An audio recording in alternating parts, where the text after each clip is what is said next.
Good afternoon, everyone, and welcome to our Middlesex County Council meeting for Tuesday, October 13th. Is there any disclosure of pecuniary interest? So I hope everyone had a wonderful Thanksgiving. Like mine, I'm sure yours looked very different than in past years. We were certainly missing people around our table, but how fortunate we are to live at a time when we can connect in different ways. After speaking with family and friends, it would seem that we all got together or connected with those important to us in some way. We all took the time to be grateful for everything that we have, and that is something, along with the turkey coma that I'm sure we're all still experiencing, that COVID cannot take away. As many of you already might know, Barb Raycraft, the wife of Doug Raycraft, former mayor of Southwest Middlesex, county councillor, warden, passed away. Funeral arrangements have been arranged by the Van Heck, funeral home in Glencoe. And I know that all of you join me as we pass along our condolences to our friend and colleague Doug and their sons Sean and Nathan and their families. Pivoting, today is Amazon Prime Day, a day that apparently kicks off the online holiday shopping season. I know that I'm preaching to the choir, but this season, it is even more important to keep it local. With a little more than 2 months to Christmas, we need to get the message out across Middlesex that there are countless small businesses that have been able to pivot themselves and carry on the business of the day. And we want to make sure that that continues. They have shown themselves to be resilient and creative. So what can we do to support them? Well, we can continue to support them. We can make the effort to do all or as much of our shopping locally as we can. I know that you will find unique and useful items to make a dent on your holiday shopping list. When all else fails, a gift certificate to one of our restaurants or local gyms, or for those that just like to shop for themselves, is a great way to go. Like my challenge to you in the summer, I ask you to do your shopping locally, encourage your communications and economic development offices to head up a shop local campaign. Remind your residents of how important it is to keep their money in Middlesex County. If you are not on social media, please share where you are shopping, tag the business that you're shopping, the community that you're in, and of course, visit Middlesex and invest in Middlesex. Our small businesses drive our communities, and they have chosen our towns and our county to do their business here. Let's choose them to support and spend our money with them in Middlesex County and all of the communities that make up our county, because Jeff Bezos does not need our money. Okay, moving on to the business of our county council meeting. You've got the minutes from our September 22nd meeting in front of you. And if there's nothing that needed to be corrected, amended, or added to, I would look for a motion to approve those as presented. With Councillor Vanderheyden and Councillor Mayhew, and all opposed, and that's carried. We do have a couple of deputations today, and at this time, gives me great pleasure to welcome Kim Earls, from the Executive Director from SCORE, with her update. And before I hand it over to you, I just wanted to say, Kim, it was great to spend some time with you during the AMO conference. You took advantage of coming up to our hospitality suite and doing some of your presentations with Councillor Warwick, and it was great to spend some time with you. So anyways, I'll pass it over to you and you can walk us through your presentation. Thank you so much. It was a great pleasure to be invited to the EMO conference. That was wonderful. So thank you so much. I think maybe the presentation is online. Okay, thank you. So I wanted to take a few minutes today to update you on the Southwest Community Transit Initiative.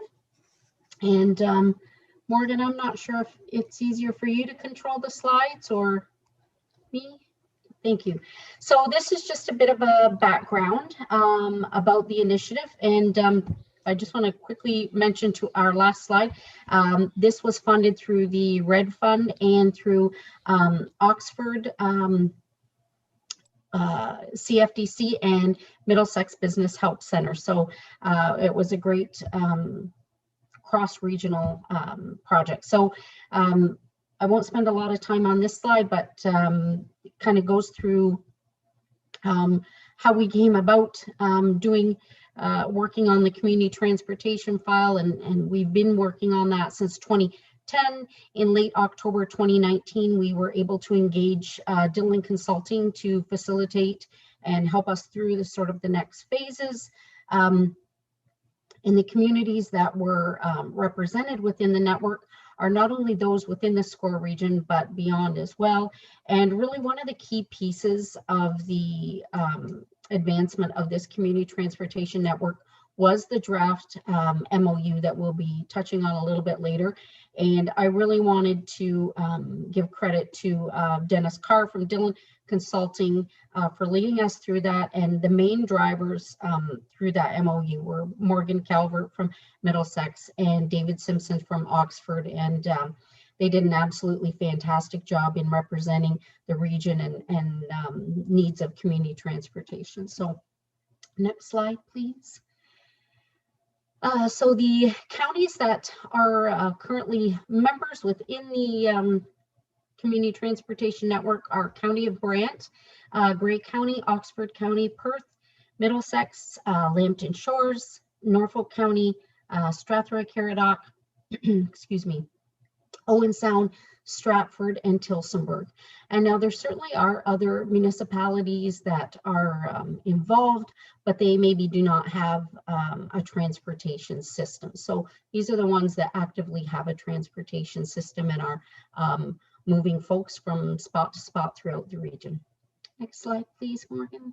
Thank you. So some of the benefits of having coordinated transportation efforts are there's consistent messaging across all of the regions, coordinate marketing and promotions to leverage economies of scale.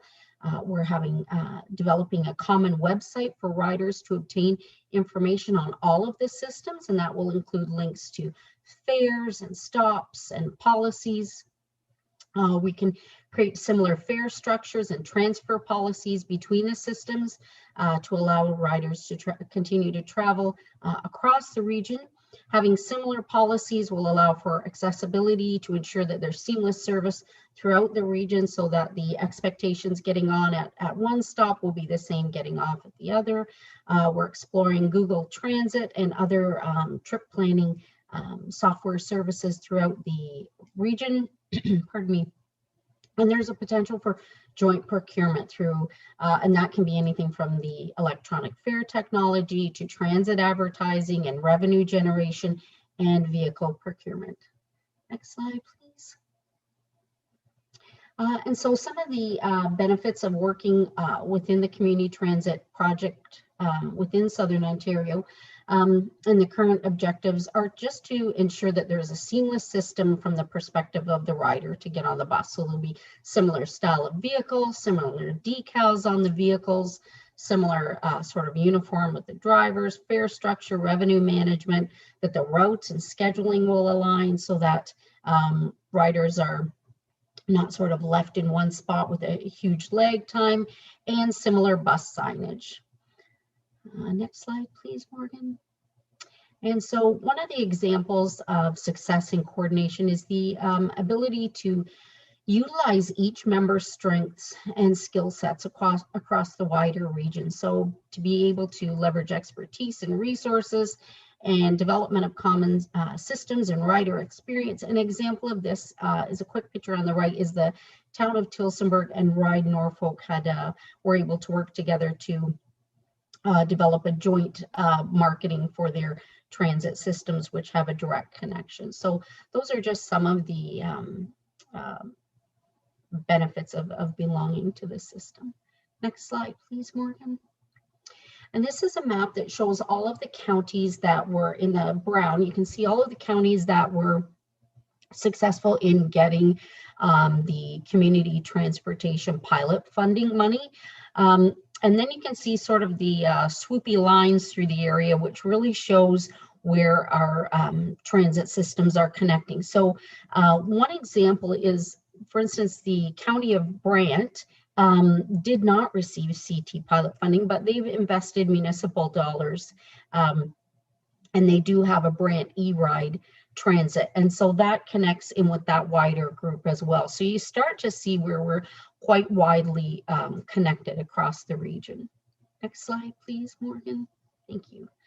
And while municipalities continue to be able to function within the terms of their own agreements of the province, municipalities retain independent brand and also become a part of a larger network. 3 levels of the model that the Southwest Community Transit has developed is that there would be an executive group, a technical group, and a stakeholder group. So the executive would do the steering and sort of provide those large decision-making, influencing decisions. And then the technical group would have representatives from the operators. So in the case of Middlesex, that would be Dimitri and sort of Strathroy Caradoc and Taylor and potentially somewhat Morgan within that area. And then the stakeholder group would be comprised of folks like post-secondary people in hospitals or Rural Ontario Institute, so that we have everyone included and are well informed that has an interest in community transportation. Next slide, please, Morgan. And this is just sort of a visual representation. SCORE's role would be to act, have someone appointed as the chair of the group, and they would just be a neutral party to act as just to steer the committee and help things. And so the appointment could be from anyone within the SCORE county partners. It wouldn't necessarily have to be a board member, but that gives a little bit of a visual representation. Next slide, please, Morgan.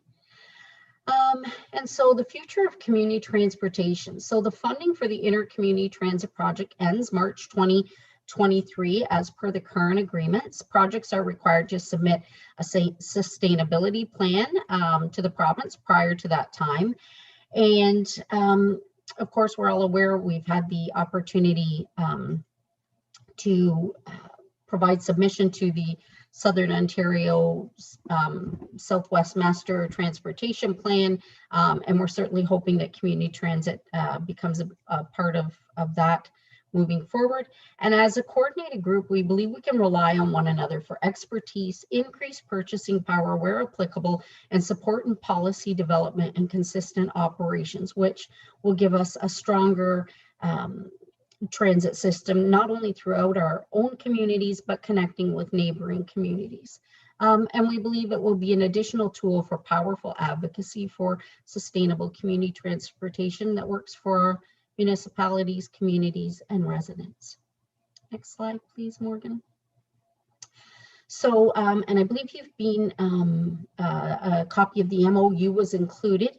And again, that took a lot of time and consideration throughout the members. And again, a big thanks to Morgan to his contributions to that for sure. And so what we're requesting today is that Council consider the attached MOU and commit to participation in the SCT network as a SCORE EDC partner. And one of the things that I just wanted to quickly note is that as a SCORE EDC member, your participation would not come with any extra financial commitment. So that would be covered by your SCORE partnership, and that is outlined in the MOU. And next slide, please, Morgan. So what I wanted to also take the opportunity to quickly update you on a few other things happening in SCORE. So this has been a very unusual year, but we've been able to move forward some significant pieces of our strategy, and one of those being sector development in agriculture. So some of the initiatives that SCORE has led is agricultural workforce initiatives, and those particularly pertaining to the seasonal agricultural worker program and the temporary foreign worker program. We've had the opportunity to do some promotion for domestic workforce early in the year, around March, April. And we've partnered with the OFA on two major projects, those being Always in Season and Feeding Your Future. And the Always in Season, that project is meant to focus on increased agricultural sales within Ontario, and specifically within the SCORE region. And the Feeding Your Future is focused on capacity building and training within the agricultural sector, and again in hopes to develop that workforce piece. So some of the other things that we've done regionally is partnered with Conestoga College to develop the Agricultural Equipment Operator Program. That'll be a pilot program that will be rolling out. They're doing their first intake this January 2021, and the second one in January 2022.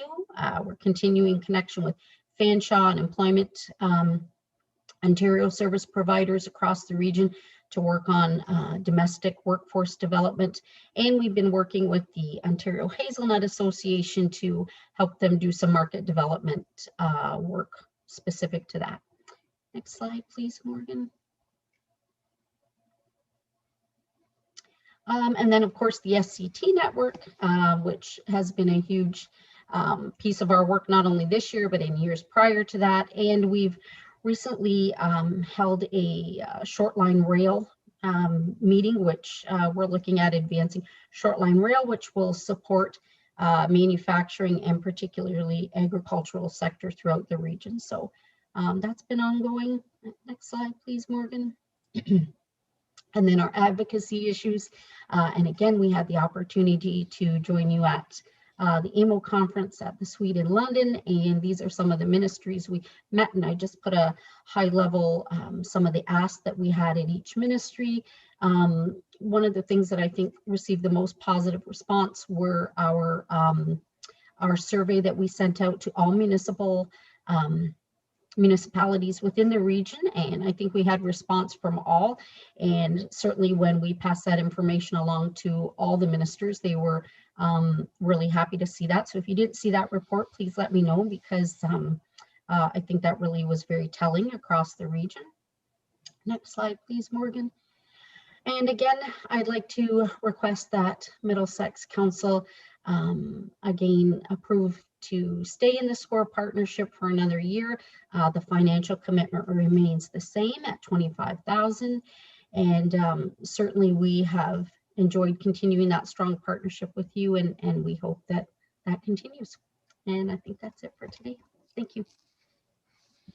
Awesome. Well, thank you very much for that report, Kim. You know, certainly it's an exciting time for transportation in Southwestern Ontario. And, you know, it's really going to be great for us to watch how this takes off over the next few years. So certainly the work that you've been able to do to help support this is appreciated. Any questions or comments for Kim at this time on what's been presented? Councillor Vanderheyden. Yeah, thank you through the word, and thank you, Kim, for that presentation. A couple of questions, and I'll ask them all at the same time. If you forget one, that's fine. We'll get back to it. I just thought I'd throw them all at you at the same time. You talked about making this a system that works across the board and everything is as consistent as possible.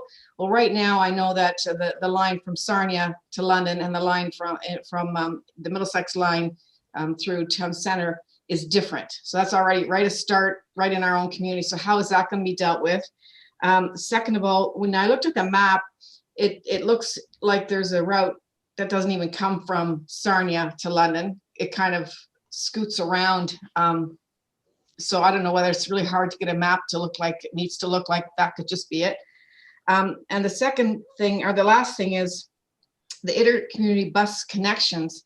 Does each municipality have to sign up for it? Because I know ours is with the City of London and with Sarnia. It's not with Middlesex County. So how does that work?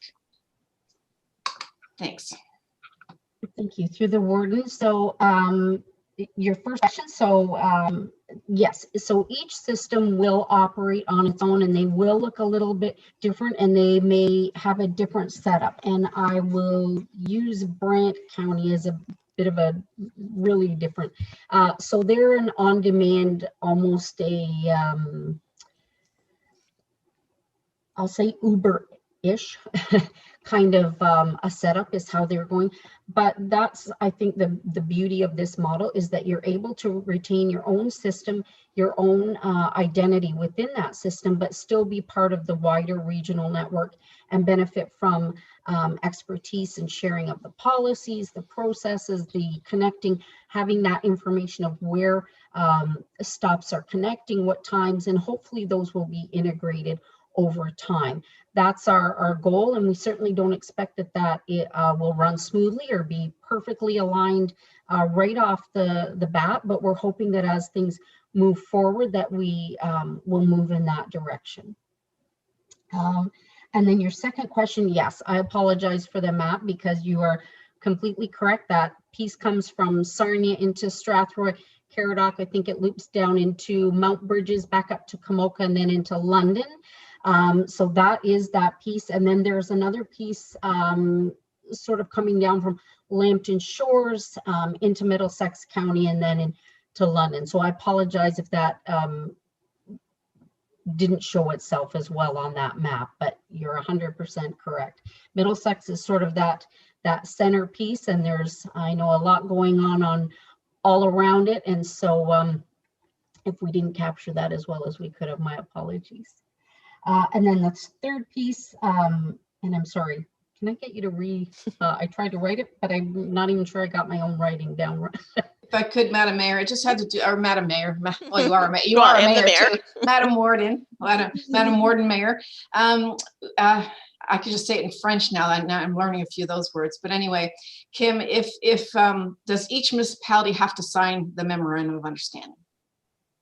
Because Middlesex can't do it for everyone. They can only do it for their one route. Right. So through the warden.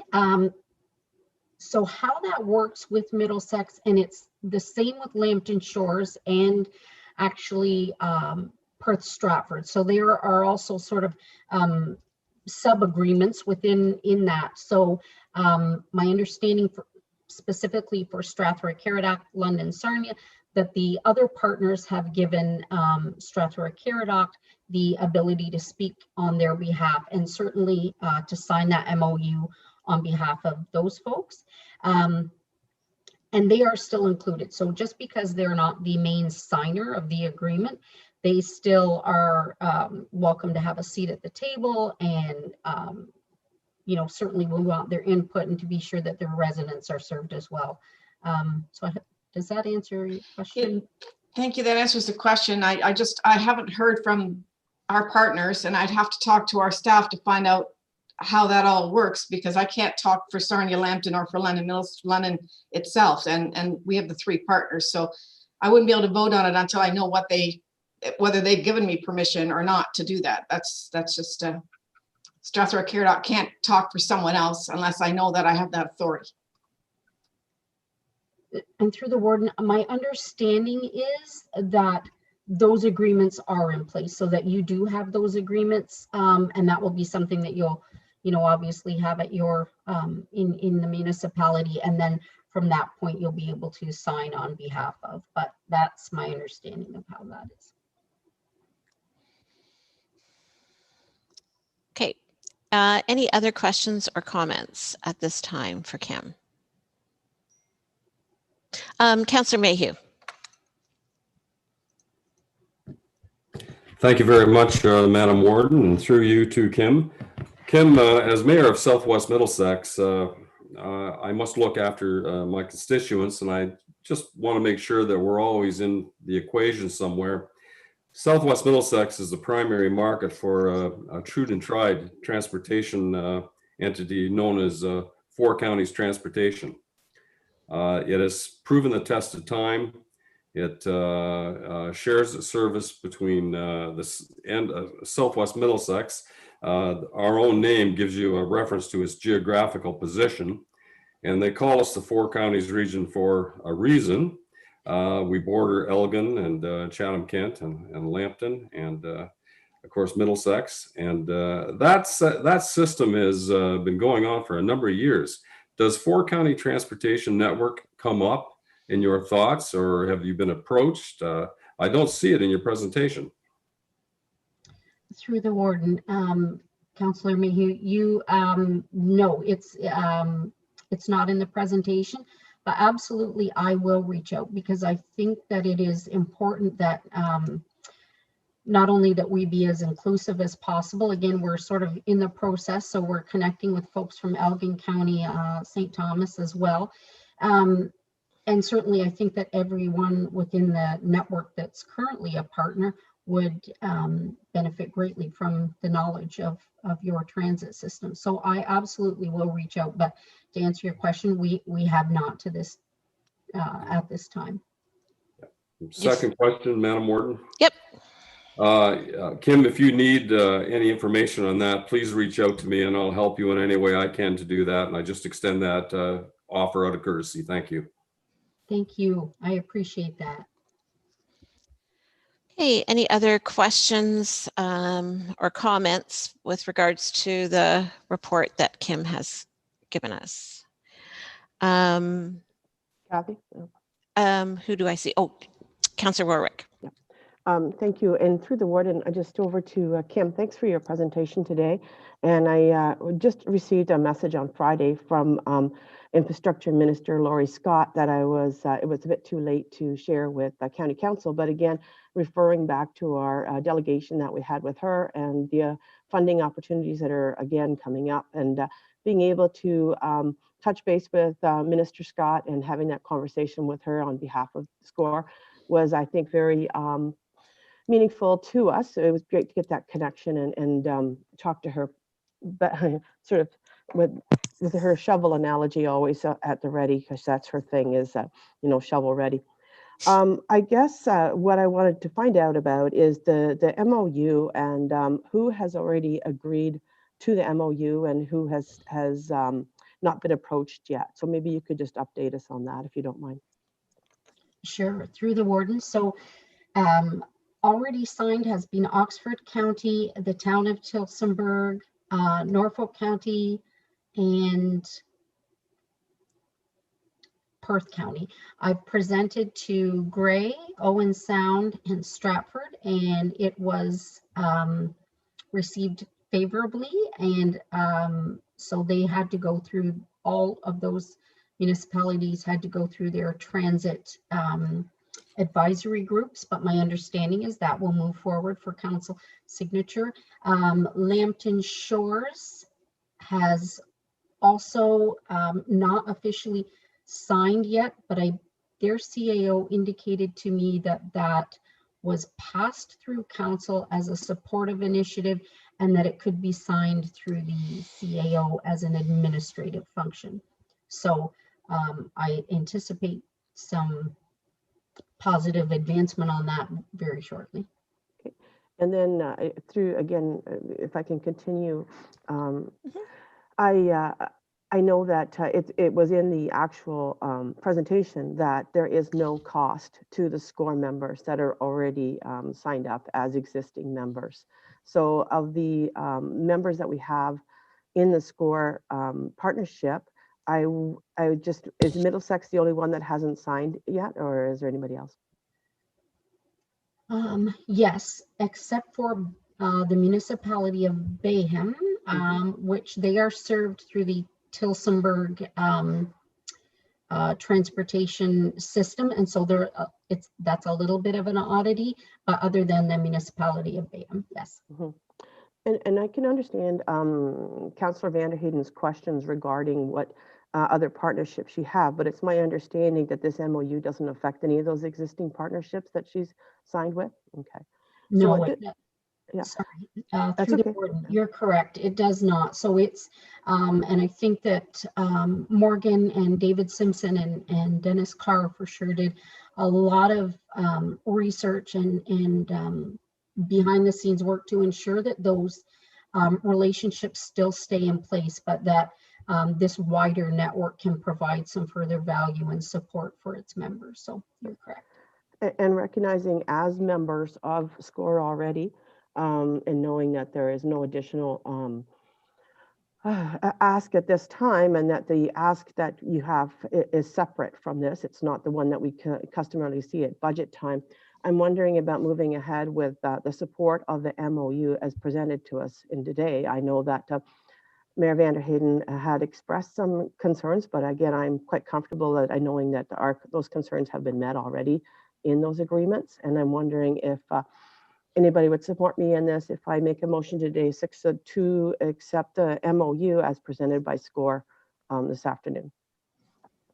So you're making that motion, Councillor Warwick. Correct. And again, I want to stress that is a separate motion Yep. from the ask that we have at budget time. So this is just the MOU. Yeah. Do we have a seconder on that motion?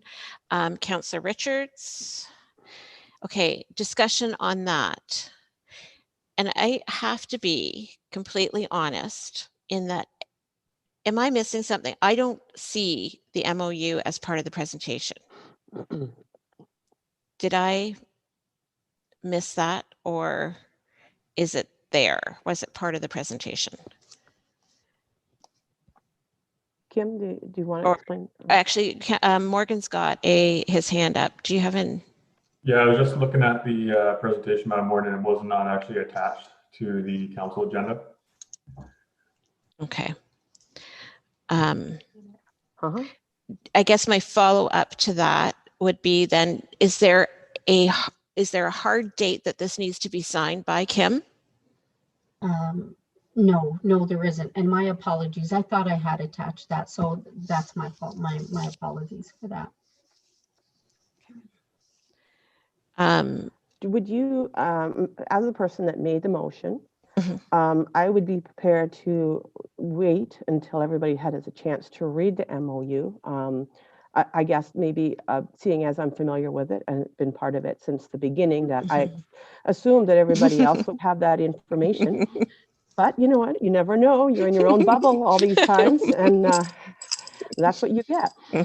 So I would withdraw that motion, and I would hope that we're able to see the MOU come up in the next meeting. The council meeting. Yep. Yeah. And that we could all have a discussion at point that time. And that would give Councillor Vanderheyden a chance to check on her end as well. Okay. Okay. I appreciate that, Councillor Warwick. I think that probably makes the most sense. And then if everybody's in agreement, I think that works. So, yeah. Okay. Thanks for that, Councillor Warwick. Before I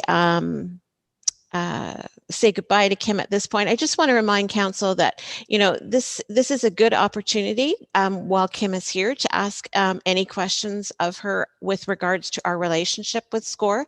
As Councillor Warwick said, quite often those questions come up at budget time, but if she's here and you've got some other questions, maybe now's the time, not to put her on the spot, you know, she can always come back, provide information to us if she doesn't have it at the ready. But if there's anything that you have, this would be a good opportunity to speak to her directly. Anybody? Okay, can't say that I didn't try. So anyways, thanks very much, Kim. We'll look forward to discussing the MOU at our next meeting, and we'll follow up with there. So thanks again for joining us. Thank you so much for having me. Have a good day, everyone. Great, thank you.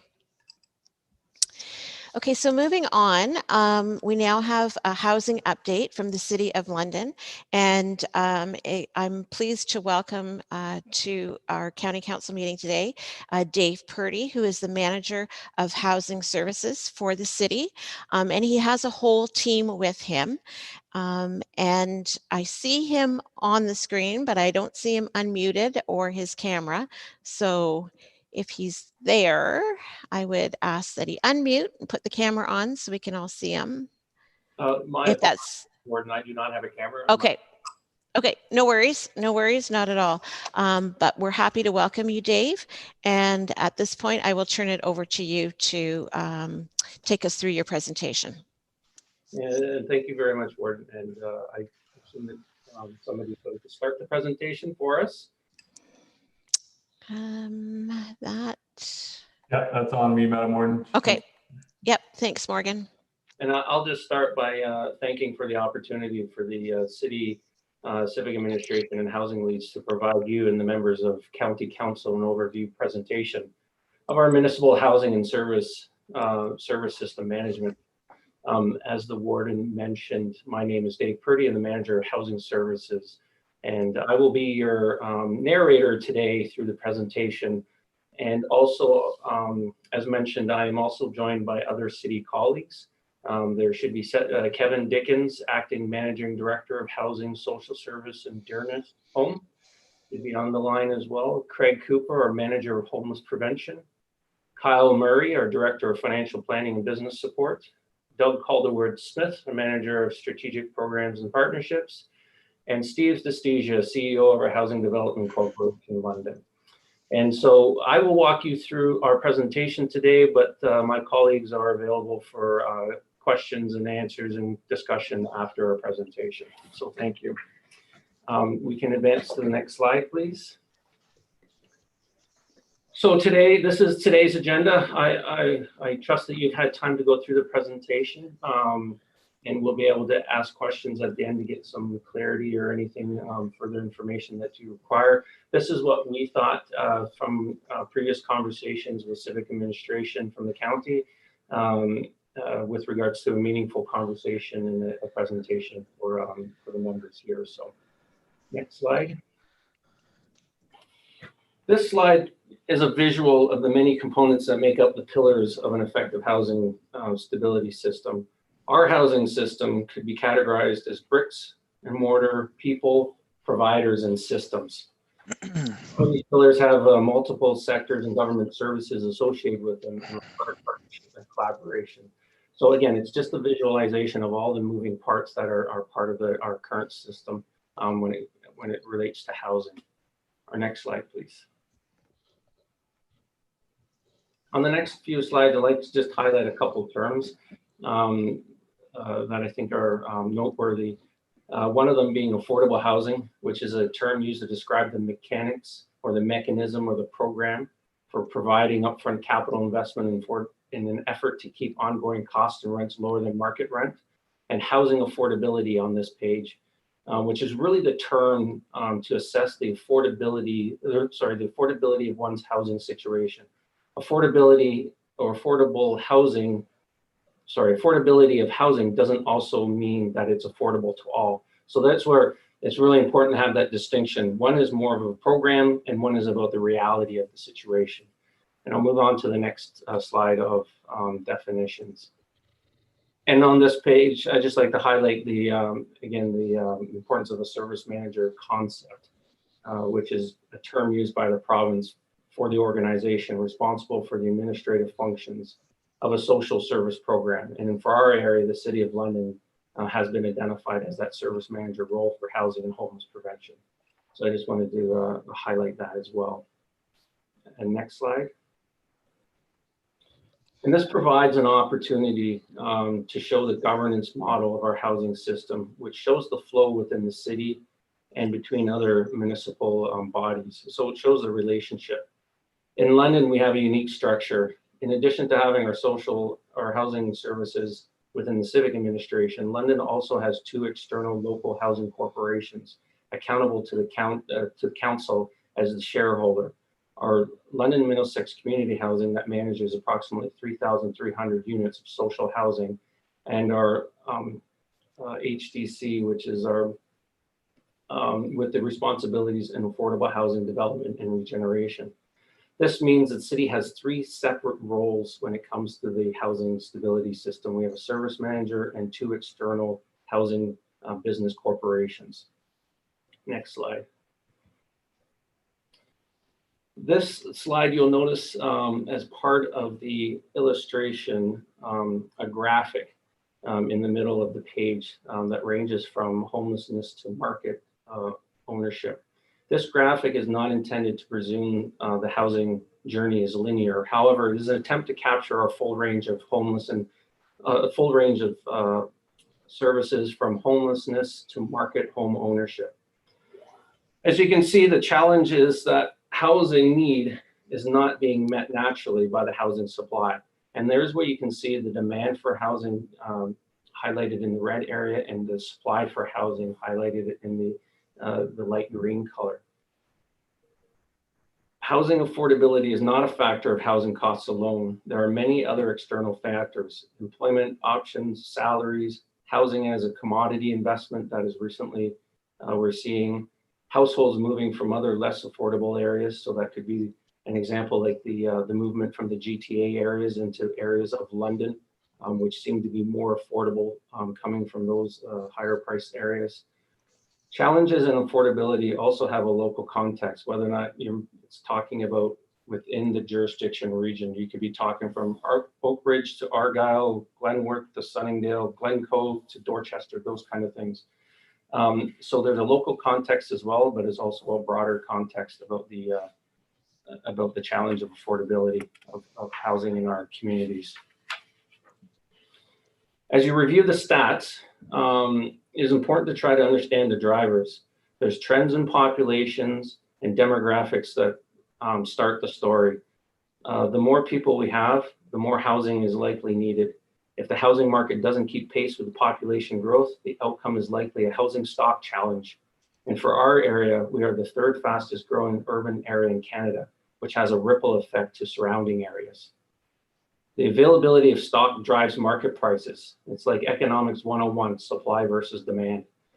Lower supply means higher rents and purchase prices, and not in line with who needs the housing the most. For London, we are experiencing a gap around 800 housing units per year. You're also probably experiencing a significant gap as well in the housing need. The more attractive the job growth and economic development of an area is, the more likely the housing market will reflect the local labor market and economy. In London, our earnings have not kept pace with the cost of housing, and the gap continues to grow. London is experiencing employment growth, but it's in the modest service industry jobs.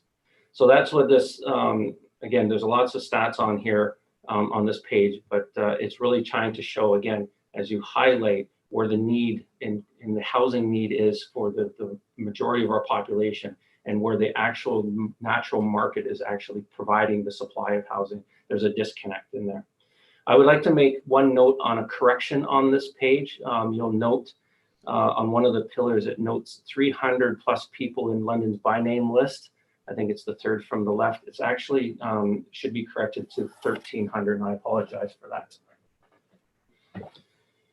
that oversight. Next slide, thank you. And so the next series of slides talks about some of the service areas specifically. So we start with the homeless prevention, and you'll notice at the top of this area, the service area slides, that continues that graphic of that full range of our service areas spectrum. And the arrows illustrate the primary area of focus for that service area. So if we were to build on top of the arrows, you would see that there would be overlap at certain areas, and that's how it kind of transitions from a homeless prevention into a social housing and into affordable housing kind of spectrum. So the next few slides, again, provide an overview of the homeless prevention service area, outlining the key roles, primary outcomes, and coordinated access to homeless prevention support. My colleague, Craig Cooper, can answer any of those additional questions during a discussion following the presentation. So again, it was just a couple slides to highlight some of the key service area points. So I think we can skip over the next slide, or we go to the next slide. And again, it continues to talk about service area. So we'll jump to the next slide. And this slide provides a visual on the coordinated access system, which is outlining the systematic approach for accessing services from multiple entry points, assessment of support, and linking to the linking approach, linking to the appropriate support resources within the homeless prevention sector. So again, it's a visualization that kind of show where we were and where we're trying to move from as an integrated system as it relates to homeless prevention. You can see how it identifies the inflows into that system, the assessment, which is the matches of the priority, and then the outflow, which is the referrals and the connection to the other housing type services for housing stability and housing success. Next slide. And then part of the challenge that is certainly been identified is the multiple lists of each of our service areas managed. So many of us have multiple lists, and we have cross-reference and shared client kind of considerations as well. But in the homeless prevention perspective, the system focuses on an approach that starts with the broad aggregate lists of identified individuals, and it works to fine-tune the several layers to define the priority of individuals that are in desperate need, significant need of the homeless prevention supports. So you can see how it's progressively getting closer to the priority list focus of individuals and households to support. Next slide, please. This slide just provided the opportunity to share some information on our Social Services Relief Fund Phase 2.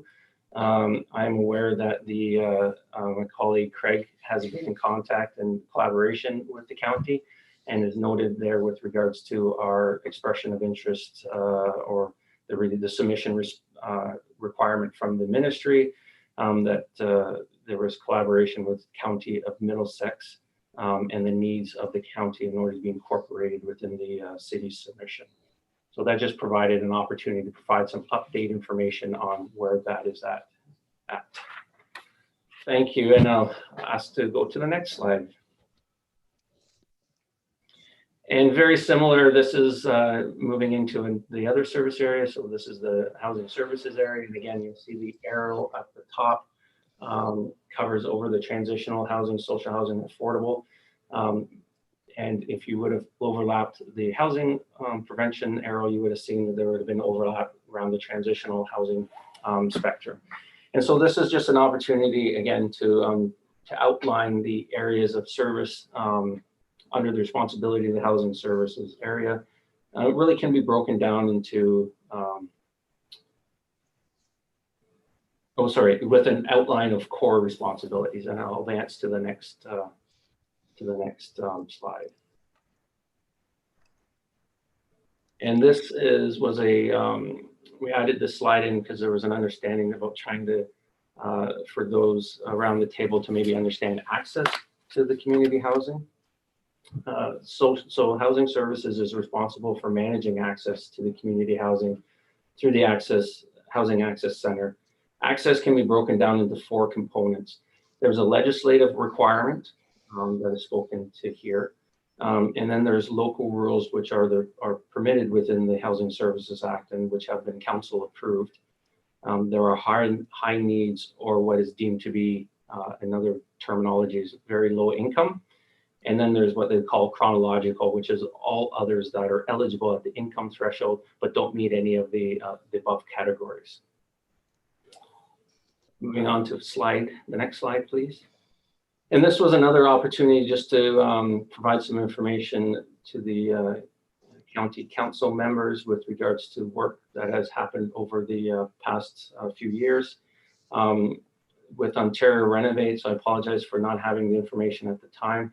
But in the last couple of years, we've been able to support 12 county residents with approximately $56,000 contribution towards Ontario Renovates program. And with our Canadian Ontario Housing Benefit opportunities, we've actually been able to support another Middlesex County submission. So we're up to 4 now. So that's great to see that number continuing to rise. Next slide, please, and thank you.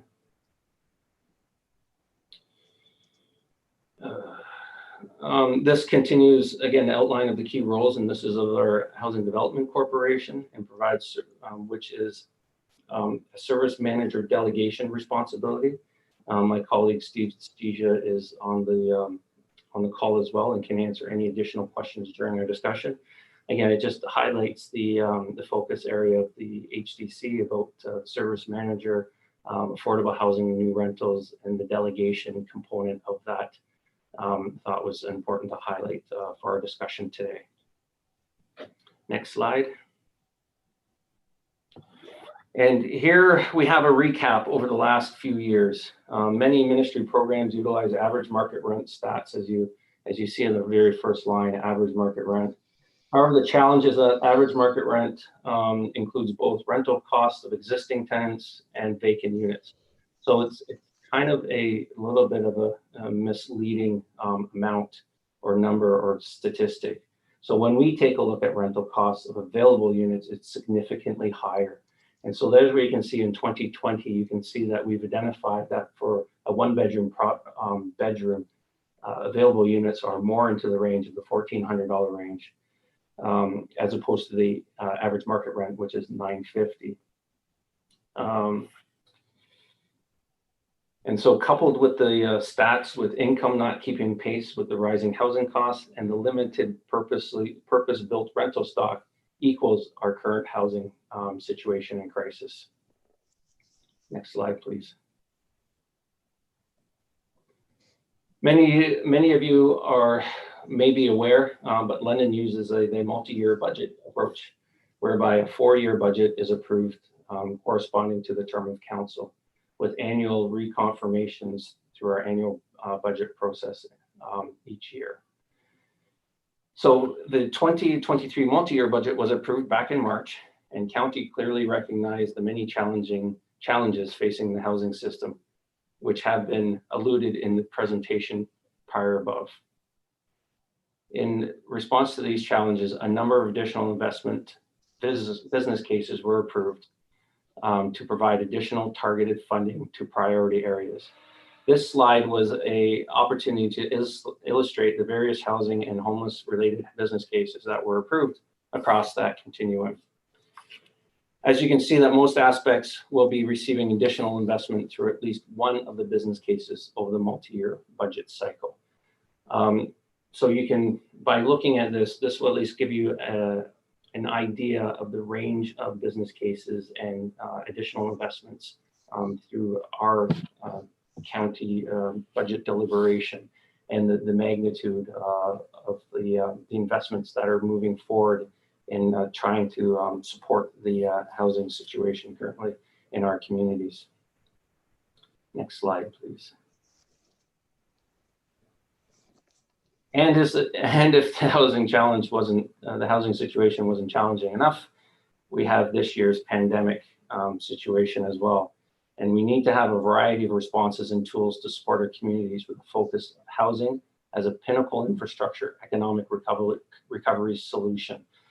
So that's some of the conversation that may lead in today or future with regards to using housing infrastructure as an opportunity for the economic recovery solution-based approach. And the next slide, please. Thank you. And so one of the things that the City of London has been working on and looking at is the ability and exploring the opportunity for modular housing. The needs that we talked about earlier have only been obviously amplified through the pandemic situation and time period. There's an increased focus on priority populations that have been disproportionately impacted by recent events. We have people who are staying in temporary accommodations. Some of these same people also need supports. For some, that means a soft touch, and others that may mean needed to retain housing. As part of the solution to bring more units to the market quicker, governments are looking at new ways of advancing high quality permanent housing. And one way to do this is to create the new housing within controlled environments and use building tools and approaches that can deliver prefabricated units to the market more quickly. And that's exactly the concept of the modular housing. Modular does not mean temporary, a substandard. It's a growing approach to the development that includes many of the new chain restaurants, banks, and even hotels that have been being built across Canada. And I'm sure that you are hearing more of this activity within the media across our province with regards to exploring and the successful implementation of modular housing. London and many other communities are exploring this approach to advance affordable housing more quickly.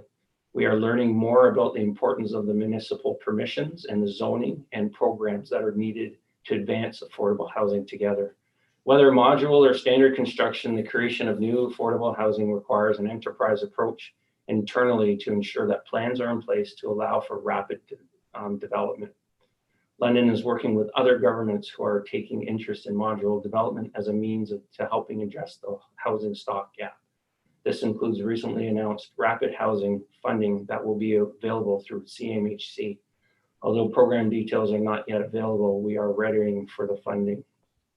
These are strategies that, although not related to the service manager role, are ones that we'd be happy to discuss and share our learnings with anyways for the benefit of the community or the county community as well. Next slide, please. And so that concludes our presentation. There's a few other remaining slides that provide some additional resource information for the members. And just want to thank you for your time. And with that, me and my colleagues are happy to answer any of your follow-up questions you may have and move into a discussion format of today's afternoon's discussion. Thank you. Great. Well, thank you so much for that, Dave, and to your whole team for joining us today to discuss the municipal housing and service system. I certainly appreciated the slides that had to do with the definitions and the jargon busting, because it's always great to be refreshed up on what some of those terms mean. In your presentation, you referred to a changing landscape and the importance of partnerships. And I agree, and that the county is interested in working with London to deal with the issues and gaps that we have in front of us. I was very interested in the information presented regarding homelessness prevention and the Housing First model. It's been clear that county residents have expressed that they want to remain in the county. This ties directly to the information that you presented about the Housing First model. The issue, of course, is that there are limited supports in the county and limited emergency, affordable, supportive, and transitional housing. This was identified by the community as we prepared the Middlesex County Homeless Prevention and Housing Plan Change Begins with Choice back in 2019. That seems so long ago. Anyways, the new business cases that you discussed have a massive impact on our county budget. In fact, it's going to be the biggest portion of our budget increase, and it does not build one new social housing unit in the county. While this is more than troubling, I am hopeful that we can work together to gain a better understanding of how these business cases will support the growing needs in Middlesex County. We are growing much faster than the city, and as a result, we have growing needs for social housing and homelessness challenges. I am hopeful that the significant investments that the county is making in these areas will result in an improved response for the needs in the county. Safe, secure, and suitable housing that meets individual needs and the ability to pay is important to our residents. Clearly, as you know, your presentation has laid out, we have an incredible challenge ahead of us, given that more than 3,000 units are needed in the Middlesex and London area. I want to thank you for including the county's business case for the Provincial Social Services Relief Fund.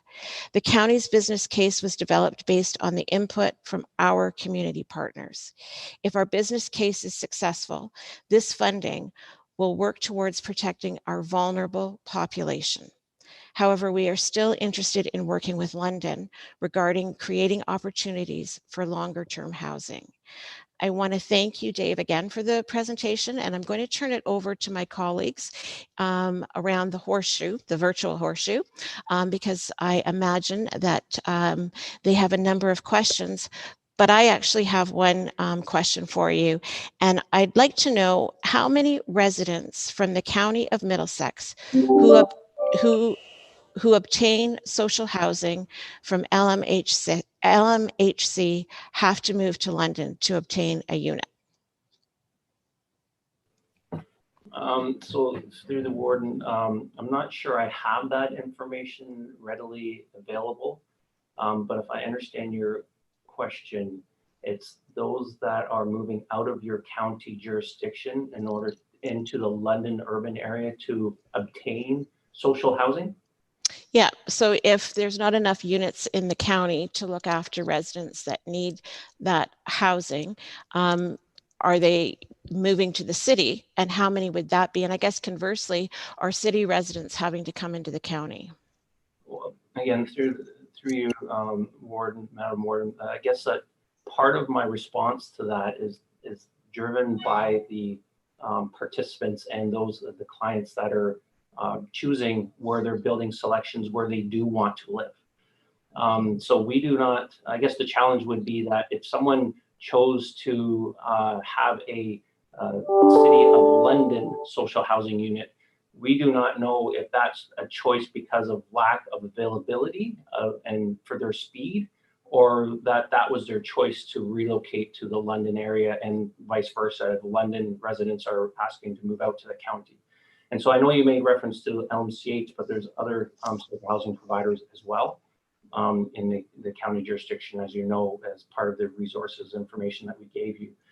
Again, the one challenge I have is what's the driver when people are selecting their choice of community? What's driving that choice of community? Is it lack of stock and they're choosing another community because they believe the access is faster, or it's actually their choice of community that they want? Okay, that would be an interesting survey to take, I think. But all right, thank you for that. I can appreciate that response. Any questions from my colleagues?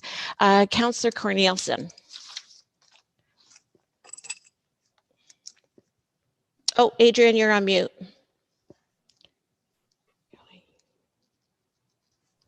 Sorry, is that better?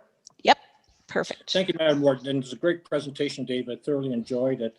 Just to participate a little bit in the last comment that was made by the warden to yourself in terms of community of choice. You know, certainly as a former service provider, I can share with you that the choice is always subject to availability. And I think for the most part, people would choose to remain in their community of origin where they have their natural supports. However, if there is no option other than to move to the city to gain access to housing, then that's the only choice that they have. So the choice is really not a community of choice. It's more acceptance of availability. One of the questions I have for you on your slides here, if I went further past the discussion one, there's some reference to community housing units in the county. If you could just go to that page, it identifies also Craig as having 130 units.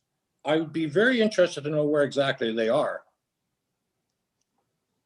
And through the warden, my understanding that we were also asked about some information on the number of units on the slide deck. So I'm going to have to take that back and make sure that the numbers are accurate. It's what I pulled off of our social housing directory list, but there could have been an error or something omitted. So I need to just double check that just to make sure. So I can get that. Well, I would appreciate that, Dave, because I think, you know, again, you know, my familiarity with housing in the county would indicate that most of these numbers are a little bit offset a little bit. The other thing I wanted to talk to you a little bit about was community housing, or the HDC. The county contributes to the Housing Development Corporation, as you know, through our annual contributions.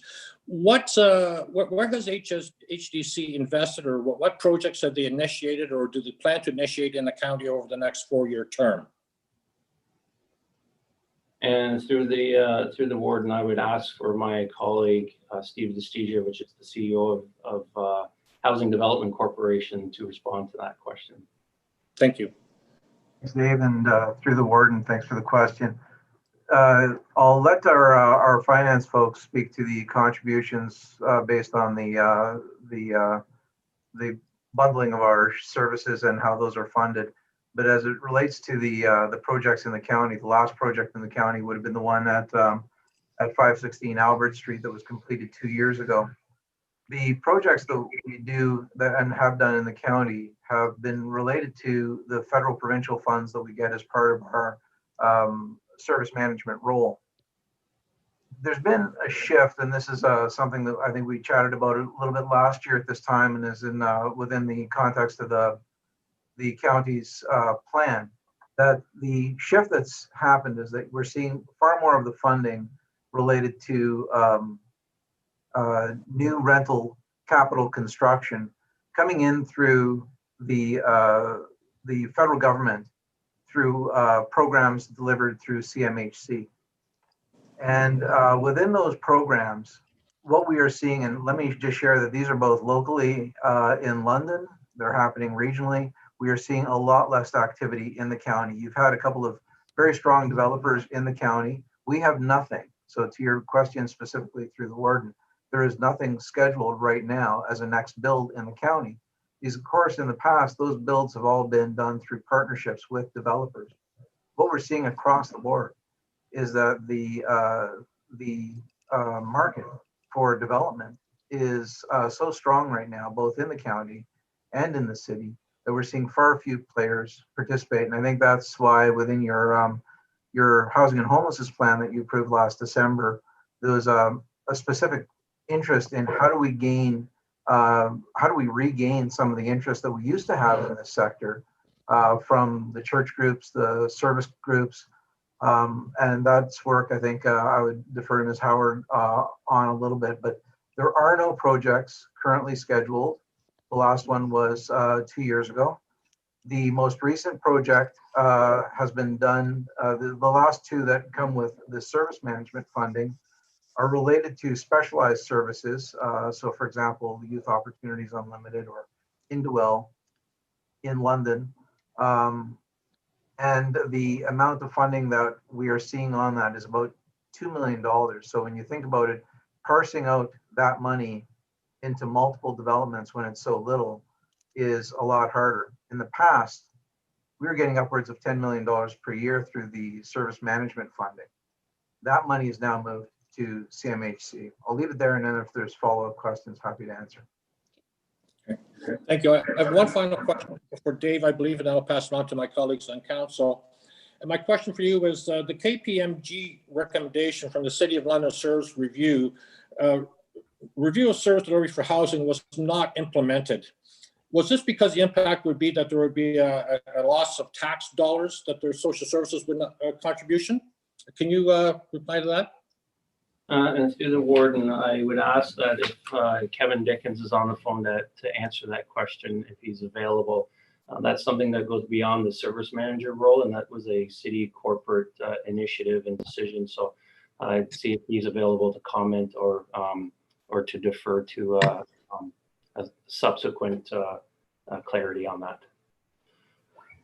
Thank you, Dave, and through the warden and Councillor Cornelison, can I just ask you to clarify in terms of the housing system was not implemented and sort of what part you're referring to in the KPMG report? I know both LMCH and HDC, it was identified that there needed to be a full review of the governance structure and interim measures were put in place in terms of appointing a single member at the time of city staff as the board for both LMCH and HDC, again, as an interim measure. And both the HDC and LMCH are going through a very thorough governance review still. In fact, on the HDC front, we're engaging from a functional standpoint so that we can land on some recommendations about what that should look like going forward. LMCH, the interim board there has engaged the outside services of a consultant. I believe an invite for consultation has been sent through or is coming through to the warden and to Mr. Rayburn. As the lights go off in the office I'm sitting in, my apologies. But then an invite has gone through to the warden and to Mr. Rayburn for county participation in that review of LMCH governance structure. So both of those reviews are still ongoing. The recommendations of KPMG set forth a bit of an interim path so that we could bring some stability and really drill down into core business need for those respective corporations. And if I didn't answer your question properly, please let me know. Well, there was some suggestion, or it was made very clear in that report, that between the HDC and the LMCH, that there's a duplication of services in terms of housing. And there's the recommendation that that be eliminated, but that has not occurred. Can you explain that?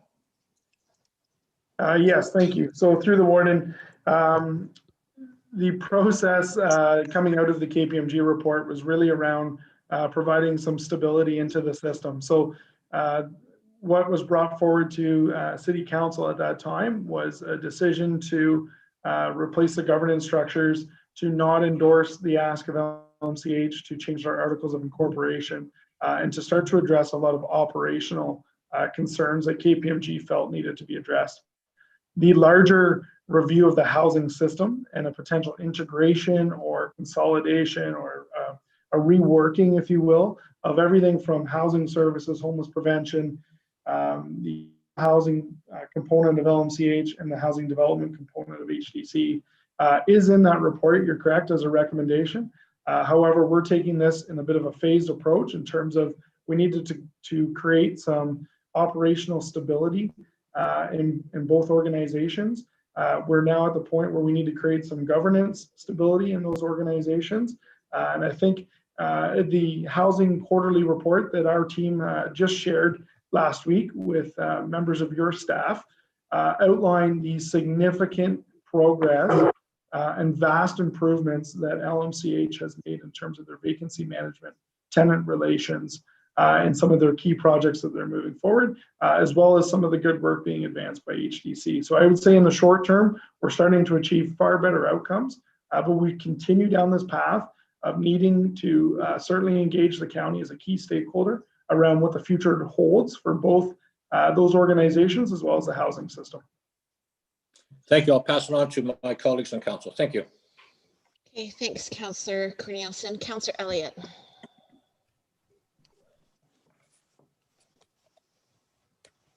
Yes, thank you. And through the warden, I'll just start off by doing prep for today's meeting. I would just like to point out that the link for the Housing Stability for All plan is broken. Goes to a blank City of London page, as well as the link for the Housing Stability for All plan on HDC's website, as well as LMCH's website is broken. As well as on LMCH's website, the link on where to find emergency housing is broken, as well as on HDC's website, the click here to visit City of London's website for lists of affordable housing stability programs. That link is broken as well. So just a heads up that there might be some people having troubles where to find things.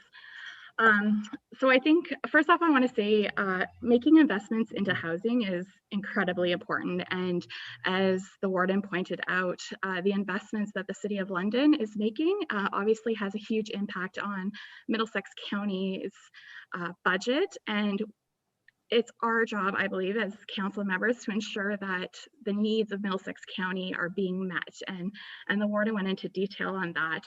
One of the projects that was in the City of London's budget was a $5.3 million ask that was approved over the next 4 years for regeneration of public housing. And the goal put forward in that project was 20 units per phase, with 50 new units proposed by 2023. And I'm just wondering, in that $5.3 million increase for the project, is there a priority to regenerate public housing in Middlesex County? And if so, where are you looking to do that?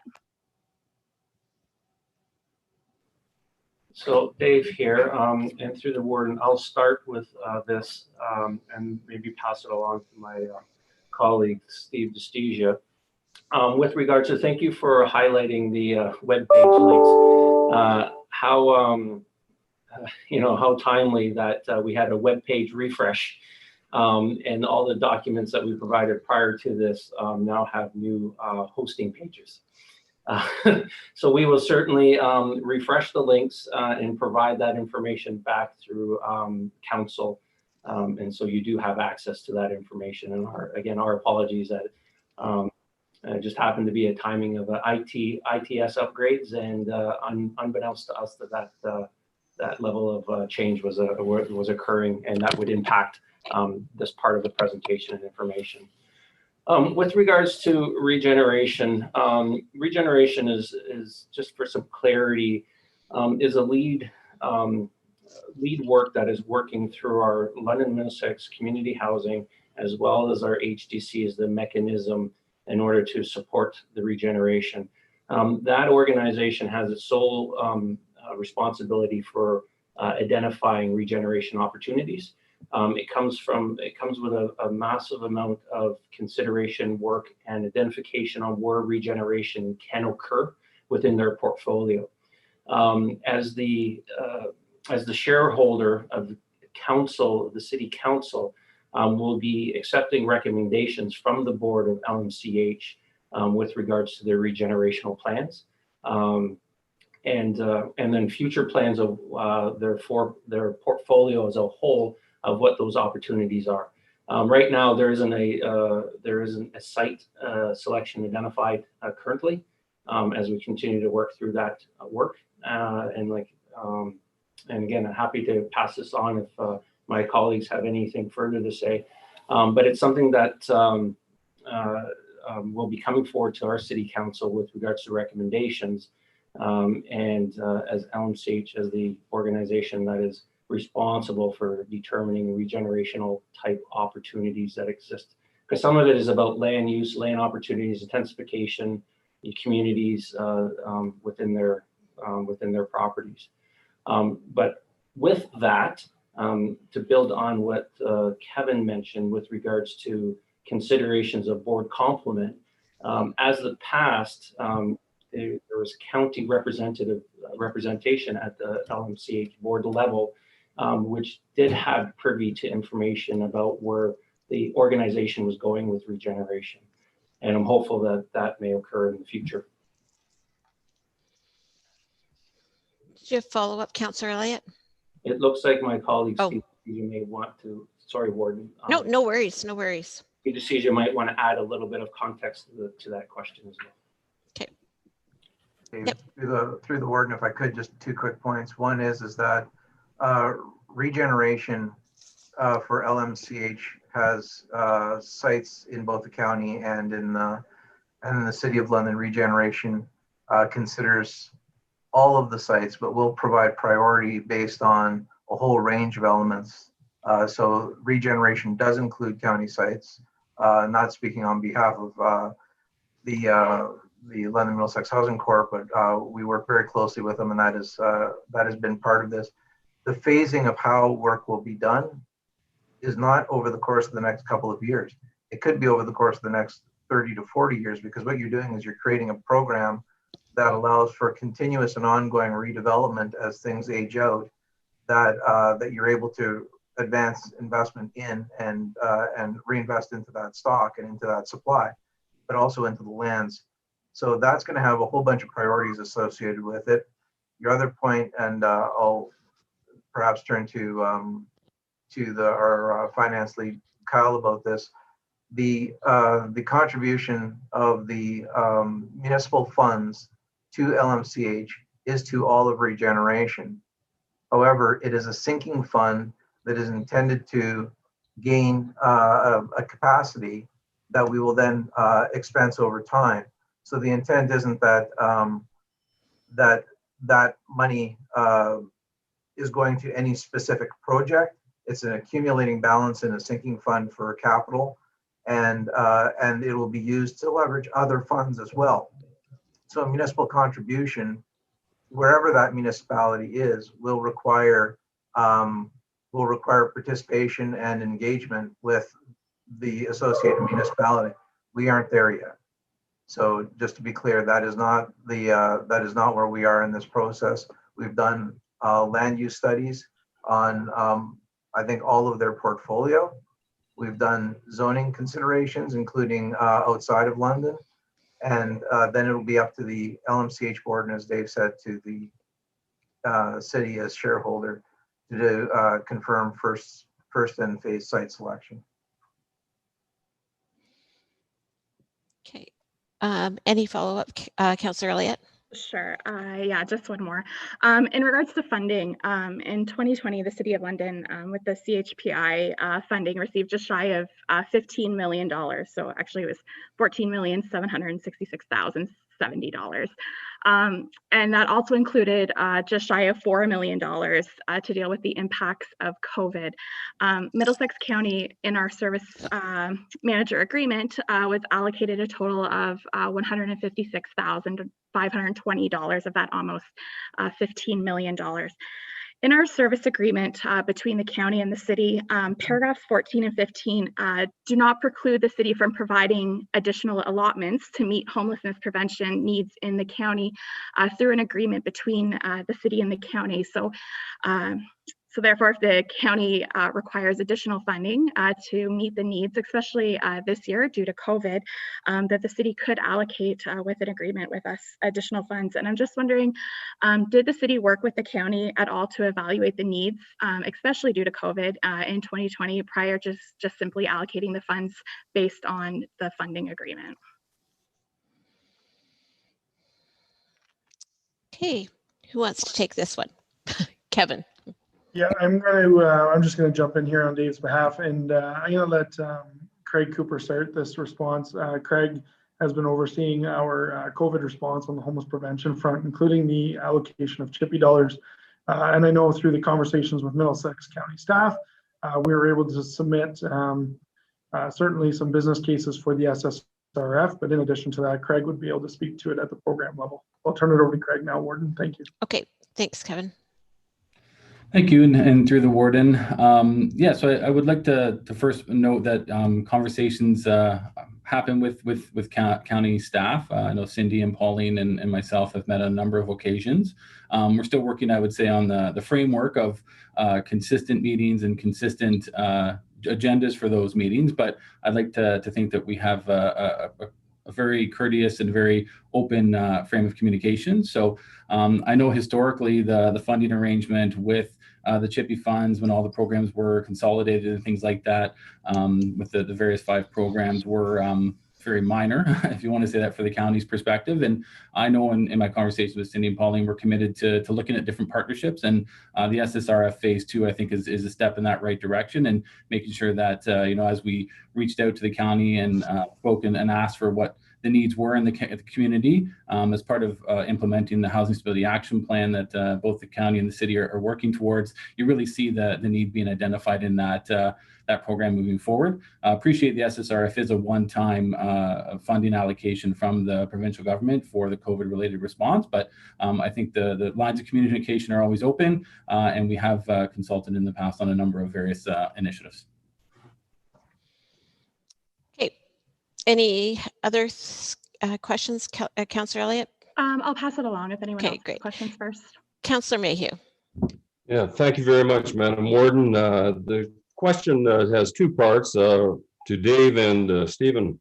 I think we should, I'm sure that your panel will walk away with this knowing that there are needs for housing within the county of Middlesex. As mayor of Southwest Middlesex, there's a park just down from my home. And just to create a visual, I've seen men bury themselves in the sand underneath a climbing apparatus and spend the night. I've seen that on more than several occasions. So there is a need outside the area. And it really will require you thinking outside the box in terms of a shortage of money and developers. When you look around the county of Middlesex, there is not any area that will not be faced with, there'll be an inventory of property coming on.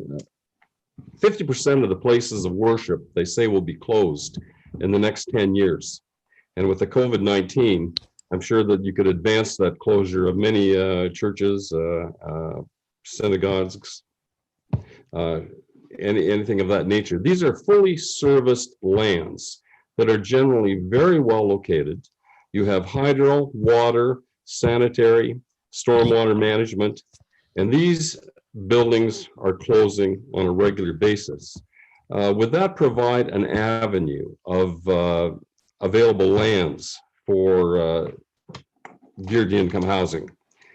I'm sure the diocese or the diocesan level of any of these denominations would cooperate with housing, but perhaps it's time to think outside the box, because what we're doing currently is not working out in some of these far-reaching areas away from the City of London. I think my municipality is probably the farthest away from the core area of London. But two things. I want you to be aware that we do have a housing crisis out in Middlesex County. And secondly, the available lands in terms of these places of worship that are closing, could some consideration of that, or some marketing finesse or inquiry finesse or research and development of such lands, I think it's time to think outside of the box. Thank you. I don't know who wants to respond to that one. Hi, through the Okay. warden, it's Kevin. I'll jump in quickly. I want to thank the mayor for that very thoughtful idea. You're right in terms of the need to identify properties, buildings, properties that had, or dwellings that had been used for an alternative purpose, identifying them, that those that could be suitable for renovation or conversion to affordable housing is a great idea. In fact, I would be happy as a takeaway to work with my team to ensure that we work through the county staff to start working on that list. I know we've turned our thoughts to it and we're in the very early stages of doing that, to work through ideas that we can put forward to the federal government as part of their rapid housing strategy. It was announced just a couple of weeks ago that the feds would be rolling out a $1 billion national rapid housing program. And we don't have a list of like a submission or anything at this point. So the timing is perfect. We would be, I'd be happy to have my team work through the county staff to look at things like some of those faith groups, but also any other buildings or properties that might be suitable for some rapid housing development, especially if the federal government is looking to make some investments. And maybe this will help with the focus of those investments also shifting for more representation across the county. I'll pass it over to any of my colleagues if they want to weigh in on that as well before we move on. Yep. If I could, through the warden. I think to the councillor's comment, we understand and know, not just through Ms. Howard and Mr. Vanderveld, the nature of need in the county. We recognize that in some cases your needs are even more complex. You've got outside of Strathroy, for example, very limited rental housing stock, where you used to rely a lot on the housing market as part of the rental stock, and the shifts that you're seeing are fairly unique. And I think your own plan reflects somewhere in the neighborhood of 45%. I'd have to defer to Ms. Howard. 45% of the renters, I think, were in core housing need. So we're talking about a wide range of your communities, from seniors to people who are working in your service industries. And the major shift that I think has happened in the course of the last, I'm going to say 2 years or so, and this has been conversations that we've had with your planning office and with your social services office, as well as with your CAOs, is that the new programs that are emerging are less about what we can do as an HDC and more about what we do collectively. And what I mean by that is that within, for example, the co-investment program, there needs to be not just the faith communities, but also the capacity within those faith communities to advance development. That used to be the case a number of years ago. We had a lot of faith communities and service groups involved in this work. We've done a lot of work with the faith communities locally. If there's specific sites or specific organizations that you think might have greater interest, that would be very helpful. What we've found though is that it's not always as linear a task. It's a complex task, because as you're losing your congregation, sometimes you want to hold on to more of what you've had. And in a lot of cases, especially in the county, these are really historical buildings, as we've had in London as well. But that doesn't mean, like, this is one of those efforts where no rock goes unturned. So to Mr. Dickens' comment, if there's opportunities that you see, the other opportunities are what I have referred to as the municipal permissions. And I know that some of this work is embedded within your housing and homelessness plan, and the work that we worked on with Cindy and Dirk related to the permissions, the development charges. So you've got some work that was done in Strathroy. A lot of those tools that help even the private developers who are advancing their private developments right now incorporate housing affordability into those plans, and knowing how to access some of the CMHC funds. That's where we may be able to assist.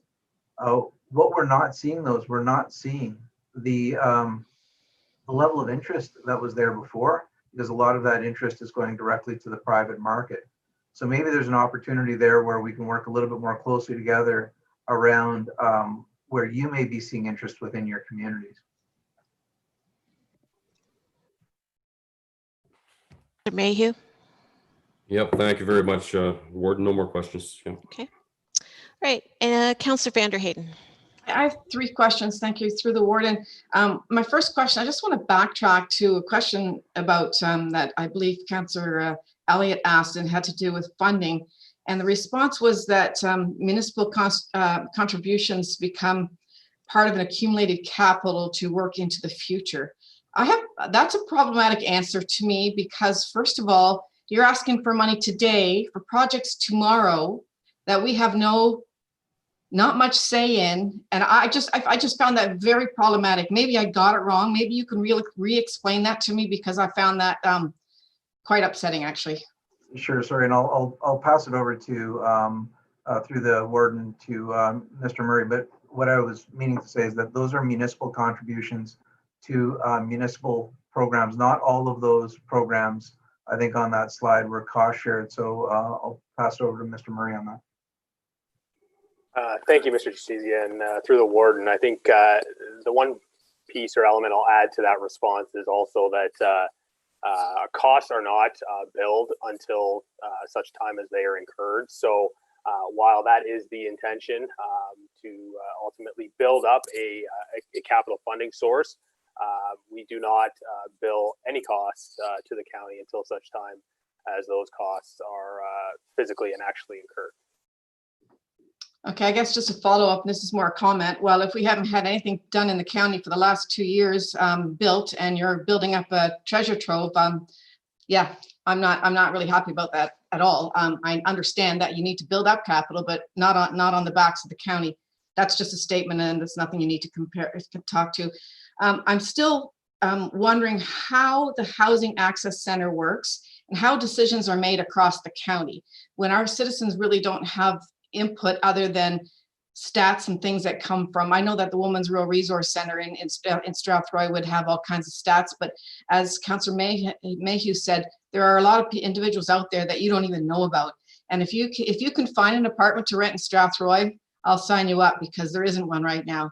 So there is a huge problem. And how do our citizens actually contact the people that can put them in the queue to actually get something accomplished? That's my second question. So Dave here, and through the warden, I'll take your second question. With regards to access to the community housing, that is through our office at the Housing Access Center. So it's an application process. They contact our office. Normally we would have, prior to COVID, had a front counter service delivery opportunity and come down to City Plaza, which is city. And so if we need to maybe understand maybe some of the challenges that that people are having, I'm not sure. But yeah, it's access through, and now it's phone calls, emails. If If you need more information with regards to the point of contacts, we can link you to our webpage that shows all the processes in order for someone to go through that, the application process, how to send it in, the emails and the phone numbers to contact our office. But we are the starting point for that access to community housing. They have to apply through the rent geared income application process through our Housing Access Center office. And thank you for that answer. So I guess I'm just hopeful that people have that ability, since most of them don't even have computer and broadband access and they can't drive to London. So again, just highlighting another issue that the county has that the city doesn't have. We can't just get on a corner in London and get over to your center and have access to computers. Right now, our libraries are even closed, so the people that usually used our computers there couldn't even use them. So I'm just highlighting the issues. Now, I just have one more question, Madam Mayor, if I could, and that is on page 19, and that's the graph with the multi-year budget. Just so I'm getting this correct, they're all business cases. That's what they're listed at. So that means there's a file on each one of these. They each have an investment amount underneath. I'm not sure if some of them are just investment in plans or if they're actually investment in shoveled in the ground or investment in regeneration, like you called it, the aging out, how to fix apartments and units that need doing, or if there's money there for new. I really can't figure that out in that graph. Could you explain that to me? Dave, again through the warden. I will try to attempt to start. I know some of my other colleagues will have some other information. And again, thank you for your comments with regards to access. And just before we move on, I'd like to just provide a little bit of additional context. So I know when I said that we have a front counter service delivery opportunity, and that's for those that prefer to come in and speak one-on-one and in-person delivery. It's not what's required. It is as simple as getting access to the information from our website, sending it in electronically, and starting the process that way. So they don't have to come down. They don't have to come down to the office, but they have to make the initial reach out through the application process. And there's multiple flexibilities in order for that to happen.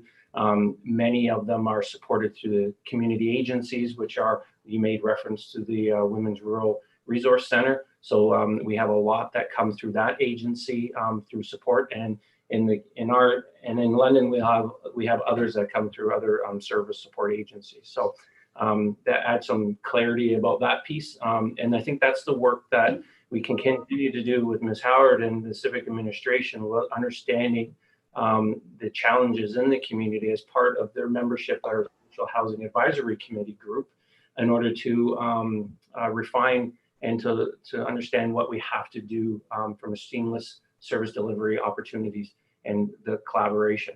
And so I'll just close with that, but just to give you some level of, I guess, comfort that it's not a in-person come down to the center of the middle of the downtown of City of London in order to get access to social housing needs. And I do appreciate the challenges with social housing stock in our portfolio, and many on the list waiting for those units to become available. So with regards to your question about the funding, I can't speak to all of them.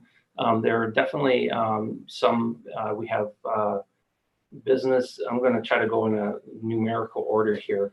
Business case number 2, Affordable Housing Community Improvement Plan.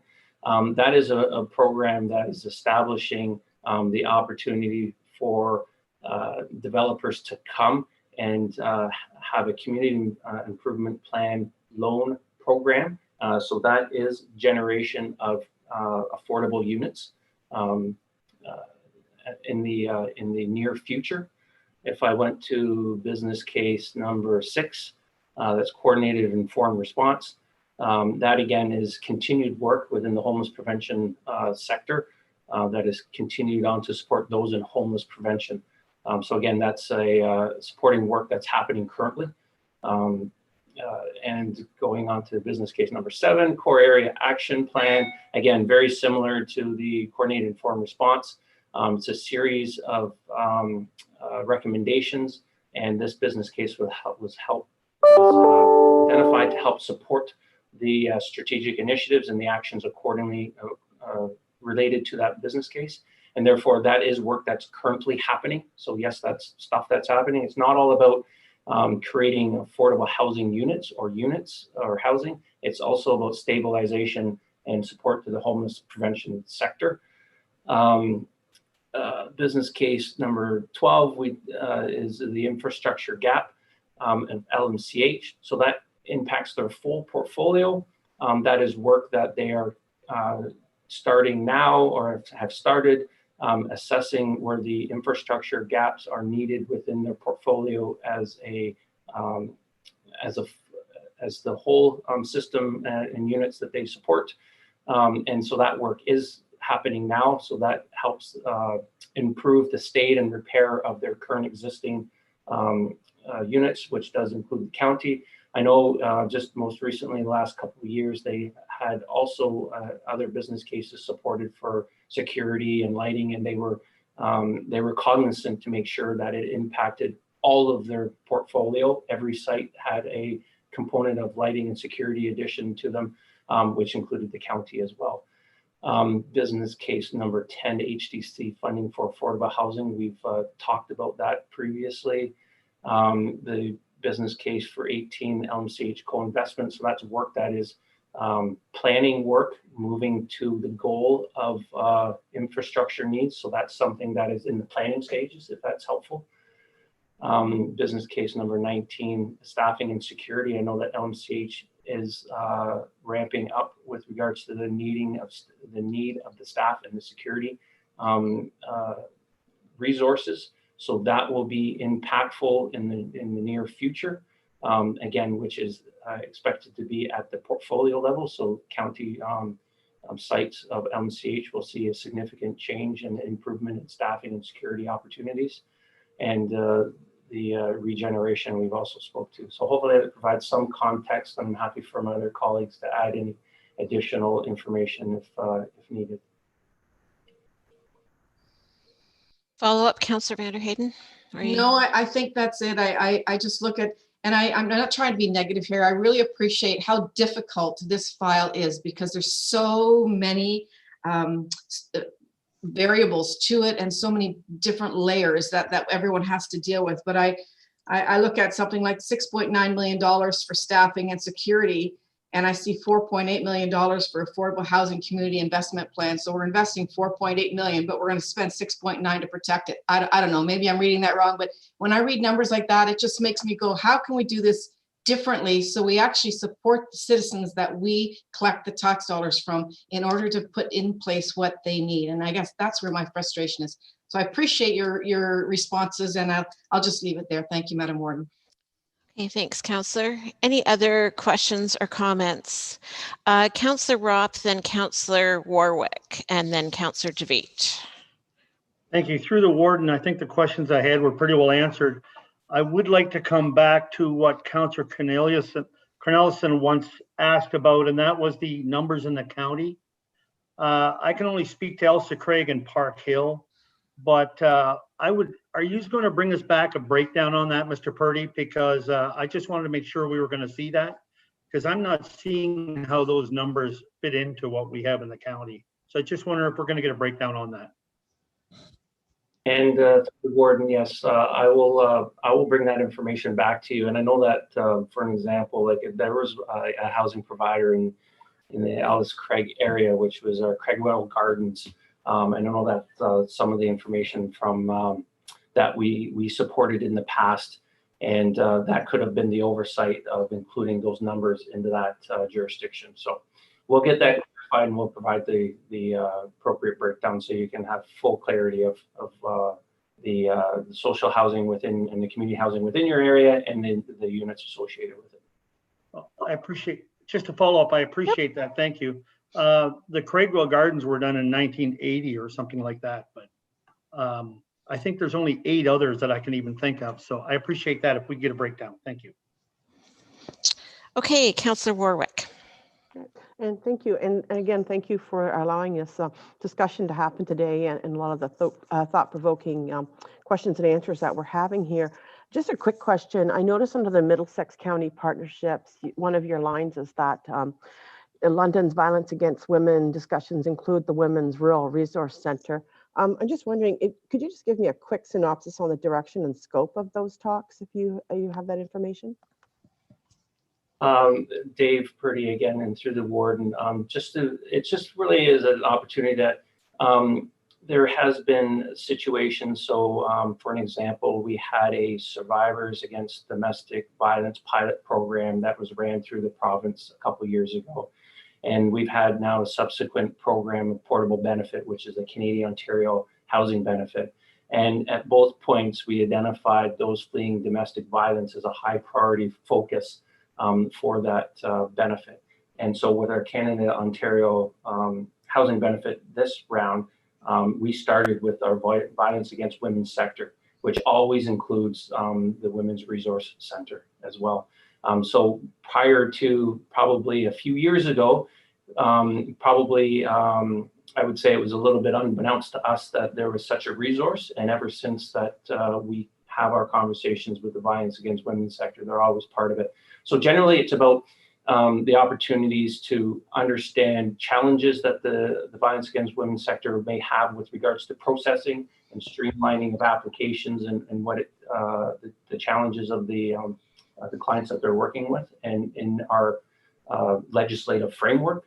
So we like to understand and continuously have conversations to make sure we're understanding the current challenges. And the pandemic and COVID was a prime example of understanding some of the challenges about counselors not being able to connect directly, maybe signature line items, those kind of things. So we regroup to the sector on a proactive base when we see some of that challenge, and they're part of that conversation. And then I would say is on the other part is when there's programs designed that directly impact those that are identified as domestic violence, those fleeing domestic violence type program supports, they are included in that conversation to get their perspective.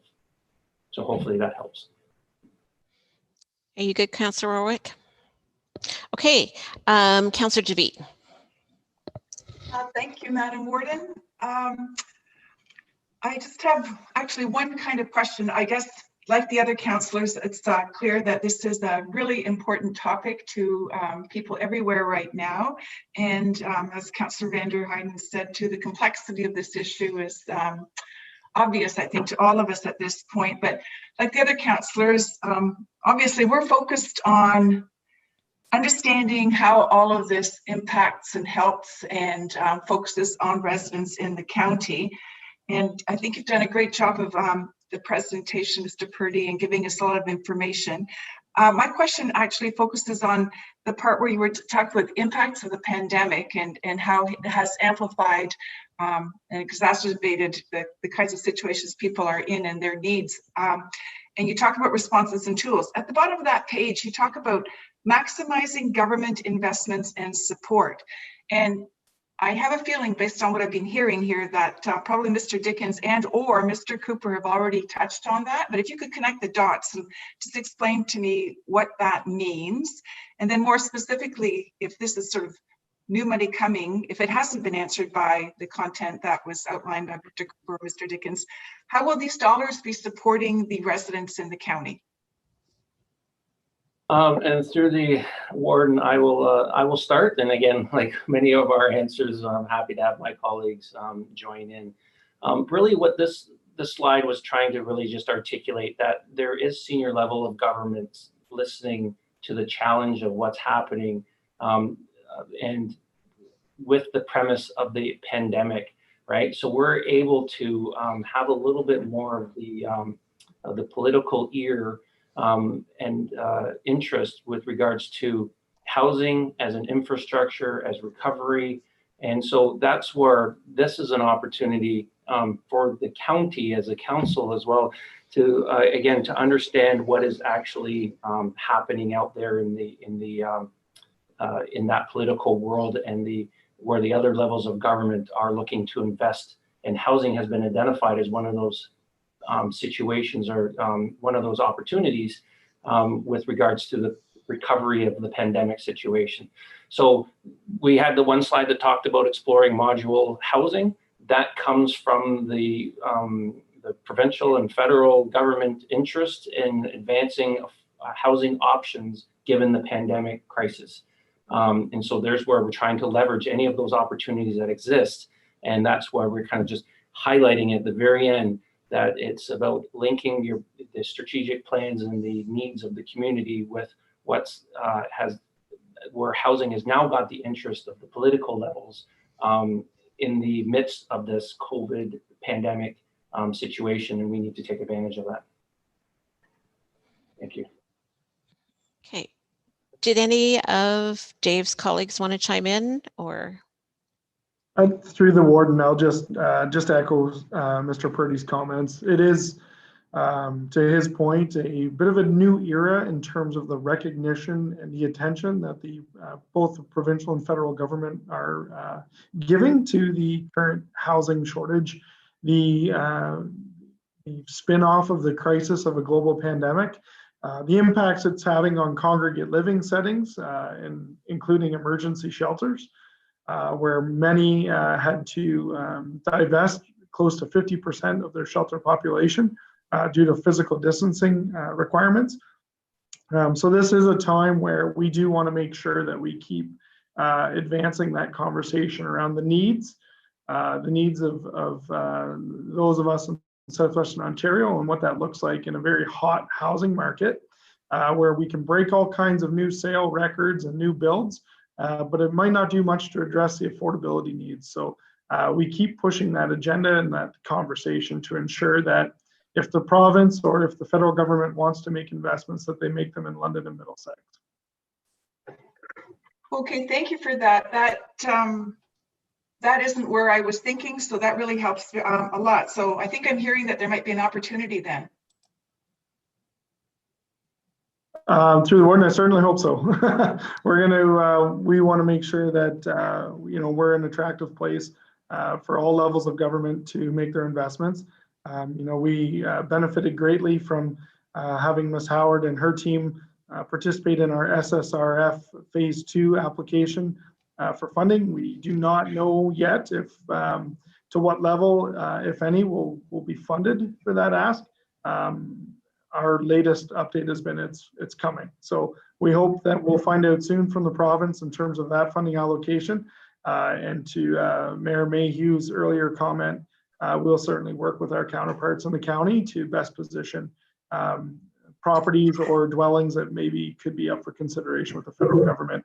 I think for us, we touched on this in the early going around a 4-year, multi-year budget and what that looks like. And then suddenly the world gets turned upside down, and there is an impact of the pandemic on the tax levy and the potential implications there. But there's also new opportunities that have really, quite frankly, come out of the thin blue air that nobody had pegged into their multi-year budgets or into their annual budgets.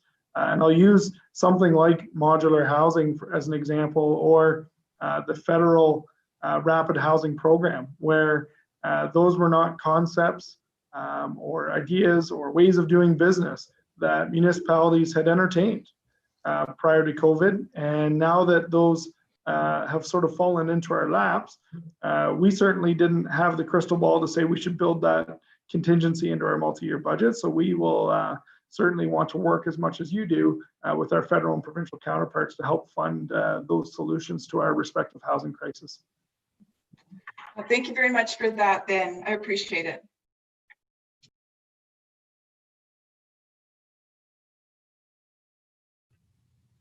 Warden, you're on mute. We've got so many people now, it's 2 screens it's taking up. I can't keep track of everybody. Okay, Councillor Smith. Thank you, Warden. Just a few comments through you to the members here.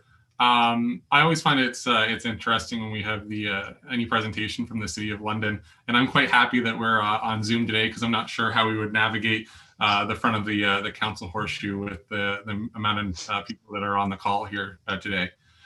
Just the comment that I was thinking of, and it was Councillor Vanderheyden made the comment of the accessibility and availability of submitting that application form and how that works. And it kind of tweaked something when she made that comment. So I actually went on to your website to figure out where that application form is and how easy it is to find. And I just my simple comment is that it's not. It took me quite a while to figure out where that was and exactly which form I was clicking on. So I think the individuals that are looking for these supports, it needs to be you should be jumping through hoops to be able to navigate whatever website it is. And I hope that you go and look at that to make it very simplified for all individuals to go through it, because it did take me some time to figure out exactly how to navigate that website and where to click on. So just a simple comment. There's no need to for a response. I'm sure we've taken up a lot of time. So. Okay, thank you for that, Councillor Smith. Okay, any other questions or comments before we thank the team?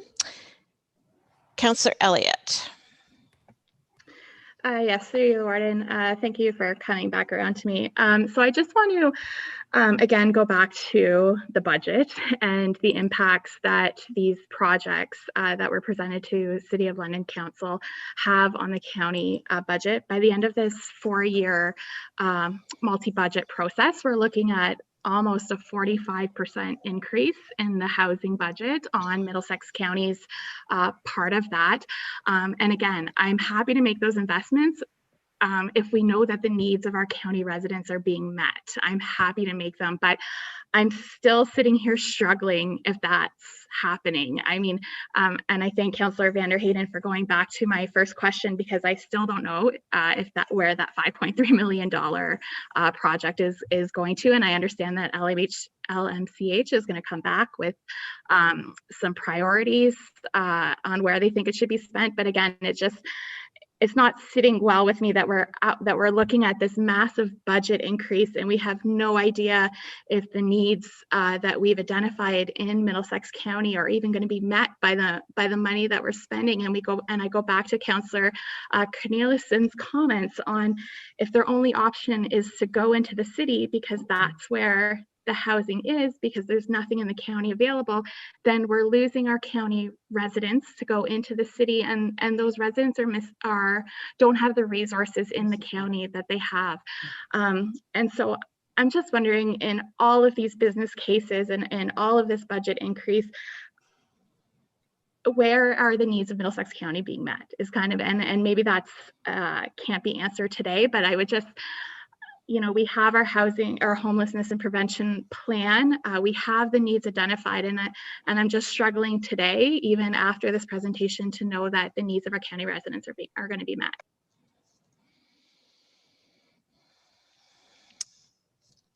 So I don't know if that's a comment or a question. If anybody's got follow-up, that's probably maybe a good place to leave the discussion at this point. I think that everybody's had an opportunity to speak. I'll just go to my second screen, see if any other hands are up. I don't see any. So I will thank Dave for making the presentation, and your whole team. As Councillor Smith said, it's great to have all of you here to answer our questions, and certainly I think it's been a fruitful discussion. I hope that you've heard us. I think everybody around the table on both sides, whether it's the county or the city, we're all passionate about the housing needs in our communities, and we all want to work together to make sure that our residents are being looked after. And we hope that the comments that have been made today will be taken to heart, that you'll go back, you'll work with our staff to improve, and perhaps maybe even make investment where perhaps there wasn't investment before, because it's definitely a changing landscape, and Middlesex County can't be left behind. So thank you very much, guys, for joining us, and we look forward to getting the follow-up information. I know that there's some stuff that you're going to get back to us, and we'll look forward to getting that. Thanks very much. Yes, thank you, Warden, too. Just to close off on our part, we do appreciate the invite every year to be able to come and speak to County Council. It is an important part of our relationship that we have, and as well to those that I will be seeing, or Dave and I will be seeing tomorrow on our Management Oversight Committee as well. related to social housing. So members of this meeting will also be on that. So we look forward to having the discussion there as well.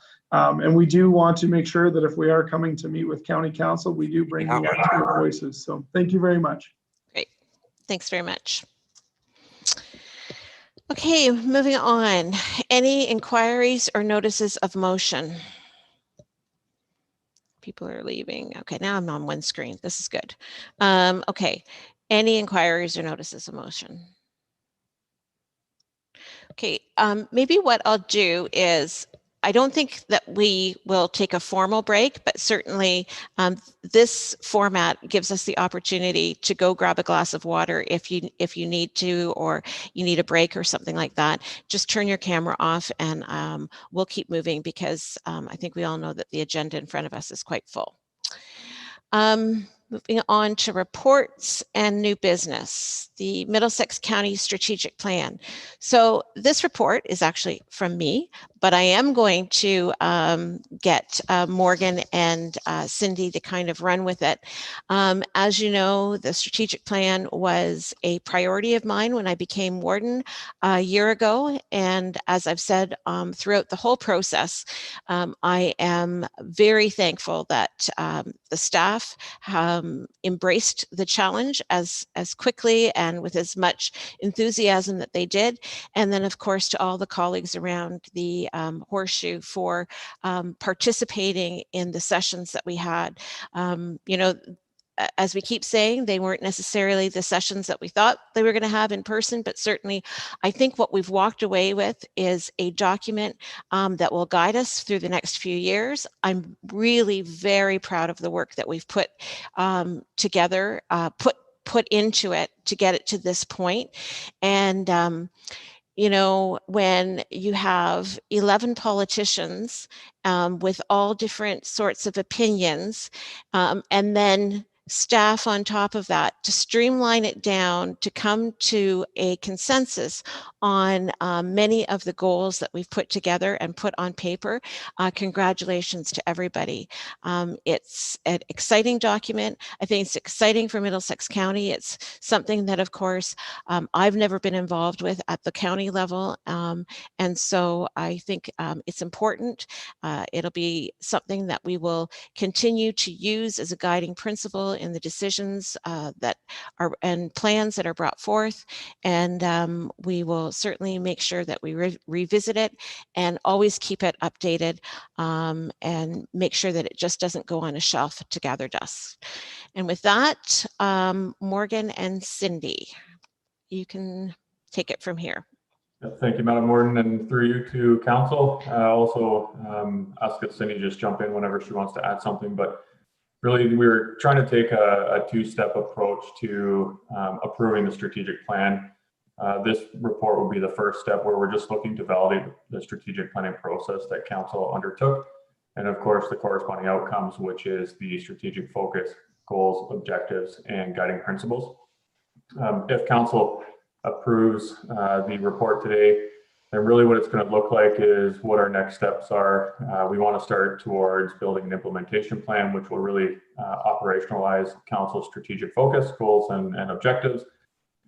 Some of this is already being discussed across Bill, Cindy, and myself, and that will include a strategic planning process in our budget deliberations or conversations this year. We're also looking at how we can update the council report template so that we can include how we tie back actions of staff or reports from staff to council strategic planning. So there's a lot of things that we still need to do, but I know that there's some department heads that we're waiting on an approval of council strategic focus, objectives, and goals. So this is our first step towards that. The next council meeting, probably November 10th, is where we'll really launch the the fully branded council strategic plan, and I'll include a bit of a narrative or storyline as well as to how we got there. So Cindy, if there's anything I missed or you'd like to add, or even Bill too. I'll just jump in for a second, but no, Morgan, I think you did a great job. I think what we heard from the housing is we really noticed that our community is changing and changing fast. So I think it's really appropriate that we have this strategic plan and really helps us to focus. Okay. Any comments or questions? Councillor Vanderheyden. Just one, and I'll make it really fast, Madam Warden. And to your point earlier about like, let's not leave this on a shelf. And I think what Morgan just said about our objectives and tying them to our reports and to our, that way we all remember what our objectives are. And even, and I know our vision and mission have been out there for a while, but even throwing that on the agenda once in a while, just to tweak our little thought processes there to say, yeah, that's if we're all on the same page, this is the route we're going to take. And I really appreciate that. And I think that's an excellent statement. Thank you, Morgan. Any other comments, questions? Okay, so there is a motion in front of you, and I would ask for a mover and seconder for that. Councillor Richards and Councillor DeVitt. All opposed? And that's carried. Thank you very much. We'll look forward to the next phase or the next part of this on November the 10th. Okay, a report from CAO Bill with regards to the Middlesex London Emergency Medical Services Authority Board, specifically with the request that we received from the City of London to appoint a councillor onto that board. Bill. Thank you, Warden. This was first brought up, of course, at the Middlesex London meeting that was held between our council and theirs and at the city, and it was then brought forward through this letter dated August 26, 2020. At our last meeting, I suggested that what we do is we have county council make a determination as to whether you want to put someone on the board, and then we'll in the background prepare all the documents that are necessary, appointment bylaws, terms of reference, all those types of things that need to be done. That's exactly what's happened here. So this is a fiduciary board. It's not where we actually put someone that's named as a representative of a particular area. The board is there to represent all of Middlesex and London. But with that being said, I say that because the letter talks about appointing a representative position for the City of London. That's not what we've suggested in the appointment bylaw. What we've suggested is that that name be added to the appointment bylaw. And so in the event that you decide that you want to appoint Mr. Turner to the board, we have all the supporting documents ready to go. And so, Madam Warden, I just wait for that conversation and direction, and then I can present to you all the documents, or Wayne can, all the documents that need to be passed to make that happen. Okay, opening it up for discussion on this. Councillor Vanderheyden. Just a quick one through you to Bill. So I understand that, and I know that doesn't matter what board we're on, we have the same things. I know Strathmore Cardock, we have 2 wards, and that makes it easier for people to talk to their ward councillor, but the decisions we make at council are for the entire community, every single decision we make. And that's exactly what I think what you're trying to say is it's for the entire region, not just for, so how do we make sure that that is how this happens? Because if they're already thinking that he's just going to represent one area, how do we change that mindset? I'm not convinced that's what they're actually thinking. I don't think that. I think that the interest is that they have the ability to have someone that is there, that is from the City of London, that can provide some greater input into what's happening at the authority board. I think the way we've laid out all the documents for appointment, everything else, make it extremely clear. I don't think there can be any ambiguity about what kind of board this is. There can't be any ambiguity about role. I did my best for almost 2 hours to explain what the role of the authority board was last December, and still we get a letter that has some of these inaccuracies in it. I can't fix that. I can only just say the bare minimum, or the amount that we can do is we can appoint Mr. Turner to the board using the terms of reference that are there and the appointment bylaw and everything else. And I'm pretty sure that it's pretty clear and pretty airtight in terms of what the group does. And just for clarity, for those that are listening at home, of course, what the board actually does do is it makes recommendations to county council. It doesn't make decisions. It makes recommendations on the budget, and it also makes recommendations on policy related to operations. But that's why it is a fiduciary board, because ultimately the decision maker, the decisions can't be taken away from county council. The decision maker is county council on these matters. And I think everything that we've done in terms of supporting documents that I know all of you have seen support that and make it pretty clear. So I'm pretty confident that this is going to work out. We'll have another, basically all we're doing is adding another member to the board, and the rules for how that works are pretty clear. Councillor DeVete. Thank you, Warden. I would say that staff have done this successfully. Bill made the comment that he thinks it's pretty clear. On my reading of the documents, I would think I'd add the adjective crystal clear to that. It's very, very well laid out. All of the roles and responsibilities are there. The relationships are defined in terms of how the board works relative to county council. I think the idea of having someone represent your community on a board is important. I could just reference our last conversation with the delegation that we had.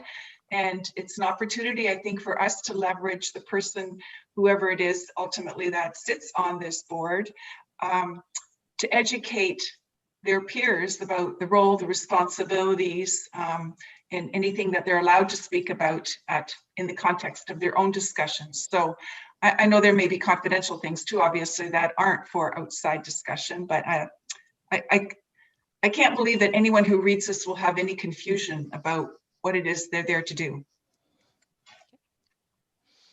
Any other comments or questions? And we're right now just dealing with whether we accept the appointment or deny the or accept the request or deny the request for this appointment.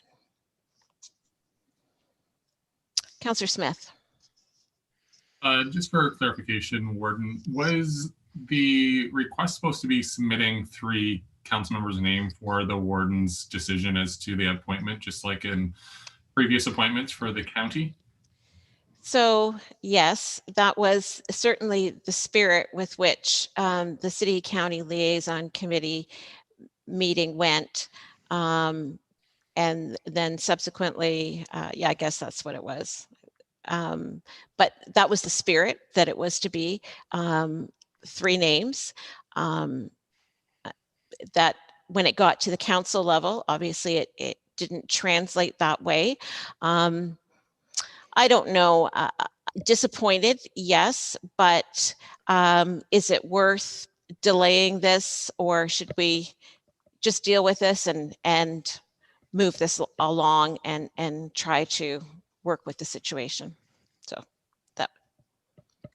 Okay, thanks for the clarification. I think going forward, assuming that there will be a member from City Council being on this board, hopefully we can move that message along in 2022 that they submit 3 names, just like everybody else, submits names as to what boards and committees they'd like to be on. Mm-hmm. Yeah. Point noted. Any other comments, questions?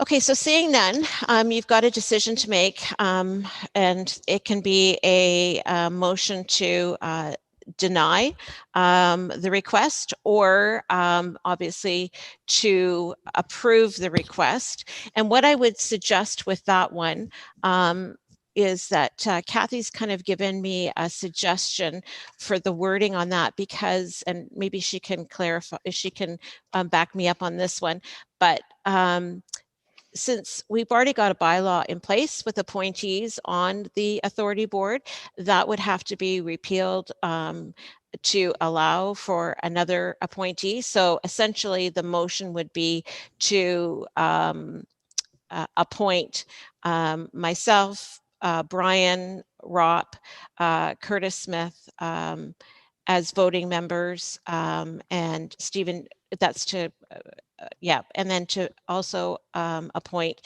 Stephen Turner as a voting member, Kathy and Bill as non-voting members as support for the authority board. Is that, or no, I'm No. a voting member. So Kathy's not a voting member. I'm actually the okay, executive oh, chairman of it the group. is. Yep. Sorry, Yeah. you are in that. You are in that. Bill, Kathy, me, Brian, and Curtis, and then Stephen Turner would be voting members, and Kathy. I just about lost my per diem there. Sorry, Kathy Bunting would be a non-voting member. So that's how that would work. Councillor Warwick. No, I would be in favor of that motion as you explained it, with the clarification. I know. Okay, great. So moved by Councillor Warwick and seconded by Councillor DeVete. And all opposed? And that's carried. So because we have entertained that, we can go to look to speak to the documents that have been referenced. So yeah, thank you, Madam Warden. Yeah, I'll just walk you through it. Councillor Mayhew actually asked last meeting to have all these background documents prepared. That was good advice. We have them prepared. There's 3 or 4 documents that are supporting of that transitional move to add a board member. I'll let Wayne sort of give you a summary of those bylaws, and we can even pop them up on the screen if you like, Madam Warden. Morgan's ready to go. He's nodding his beard that he's ready to go with that. So Wayne, why don't you just briefly summarize, and we can put some of these up on the screen if you like. Okay, and through you, Madam Warden, to Council, I'm quite happy to provide an overview concerning these bylaws. It's notable that the bylaws can be attached to the minutes, and as Bill noted, they can be brought up on screen here. So a little more detail concerning them. I'm going to start out just in general. As we know, the county is the designated delivery agent or service manager for land ambulance services across the whole service area of the County of Middlesex and the City of London, pursuant to ministerial order. And the updated bylaws, what's there is an updated creation bylaw, an updated terms of reference, and a code of conduct. So broadly, what all of those documents as a whole confirm, I have a list of what they all confirm. If we're looking for one to be on screen, the best one is likely the creation bylaw. But all of the documents speak to the principles that I'm just setting out here right now. And the first one is that the authority is a municipal services board. Secondly, that the authority operates as the Middlesex London Paramedic Service. That's just an important update for these bylaws generally, because that's the name it's operating under. And the authority's function, it's to provide the services as directed by the chief to the satisfaction of county council in accordance with the Ambulance Act. And the authority of the board, as Bill mentioned already, the committee oversees and makes recommendations to county council. The number of board members, there are now 5 voting members appointed by county council. There are terms of reference, and those terms of reference, they set out the values and principles that the authority subscribes to, and there's a code of conduct. And I know council has had a look at those terms of reference, and those particularly important in those terms of reference are those values. I'd encourage council to look at those further, and if there's any questions about those, Neil might be able to assist with those as well. And finally, electronic meetings. The documents just confirm that electronic meetings can be had, and where they're had, what's going to be used is the same protocol as is being used by county council with necessary adaptation. So essentially, that's what the updated documents do. And if there are any, why don't we start Wayne with that creation bylaw? See if there's any questions. Get that one moving through, since that's first on our list, right? Sure. Okay. If anybody's got questions, just shout them out, since I've got the thumbnail of all of you. If there aren't any, Madam Warden, then we are good to go to move to voting on. I think everybody's had a good look at them.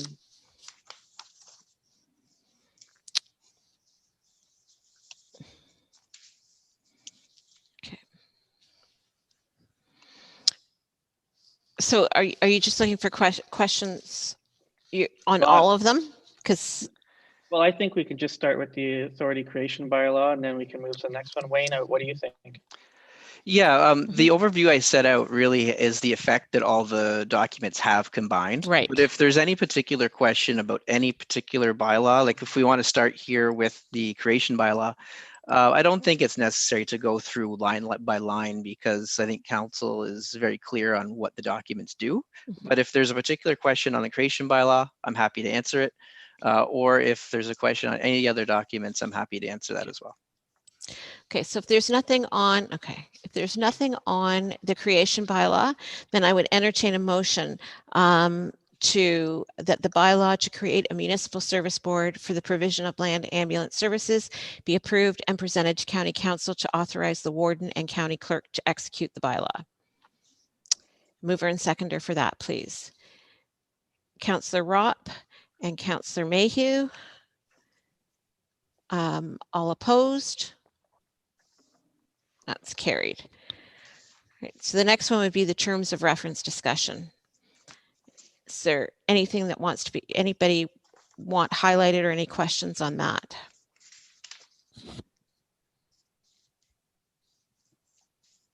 I think the only thing I'd mention is that we have a typo in the terms of referus. Whatever a referus is, we'll have to get that fixed. I have my glasses on today. Clearly I didn't have them on earlier when I looked at this. But so we will just fill in, of course, the bylaw number that you just passed whenever this is passed. But I think everybody understands the terms of reference for the authority.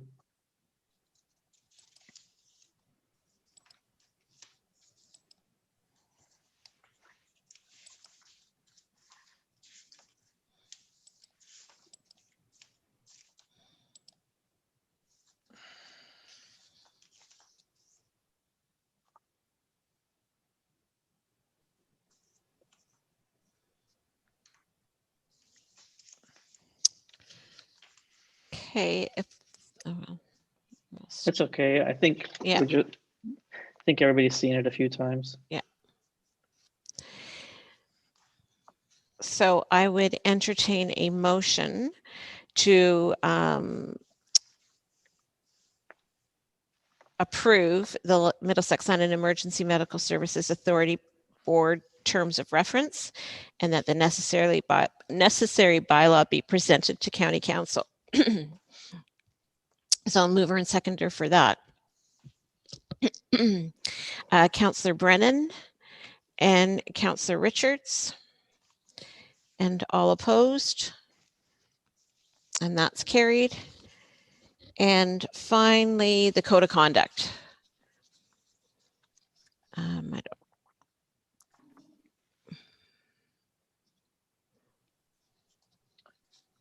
Certainly, I would echo what Councillor Javid said. I think in the development of all of these documents, it's pretty clear what your role is. So can't make it much clearer than that. Can I get a mover and seconder to approve the Middlesex London Emergency Medical Services Authority Board Code of Conduct, and then the necessary bylaw to be presented to County Council? Councillor Warwick, excuse me, and Councillor Javid. All opposed, and that's carried. Thank you very much. Okay, Chris, request for quotation, 2 4-wheel drive, 3/4 ton pickup trucks. This is a little. Morton, I'll be very brief. Both these reports are very good news. We, as council knows, we tender out our equipment for replacement for next year in the fall of the preceding year. And you can see here that we were very pleased with the low bid in this report. We were budgeting $65,000 for these crew cab trucks, and Larry McDonald Chevrolet Buick GMC provided a low bid of $57,121 plus HST, and I'm recommending their bid be accepted. There's a summary on the second page of that report. Okay. Moved by Councillor Vanderheyden, seconded by Councillor Smith? All opposed? And that's carried. I was going to say your next report too. This is much lighter. It's much more fun to buy a truck. We enjoy buying vehicles, that's for sure. Again, 3 quotes for this one. Again, Larry McDonald Chevrolet Buick GMC for a Chevrolet Silverado 1500 at $36,000 even plus HST. Again, under our budget for this item.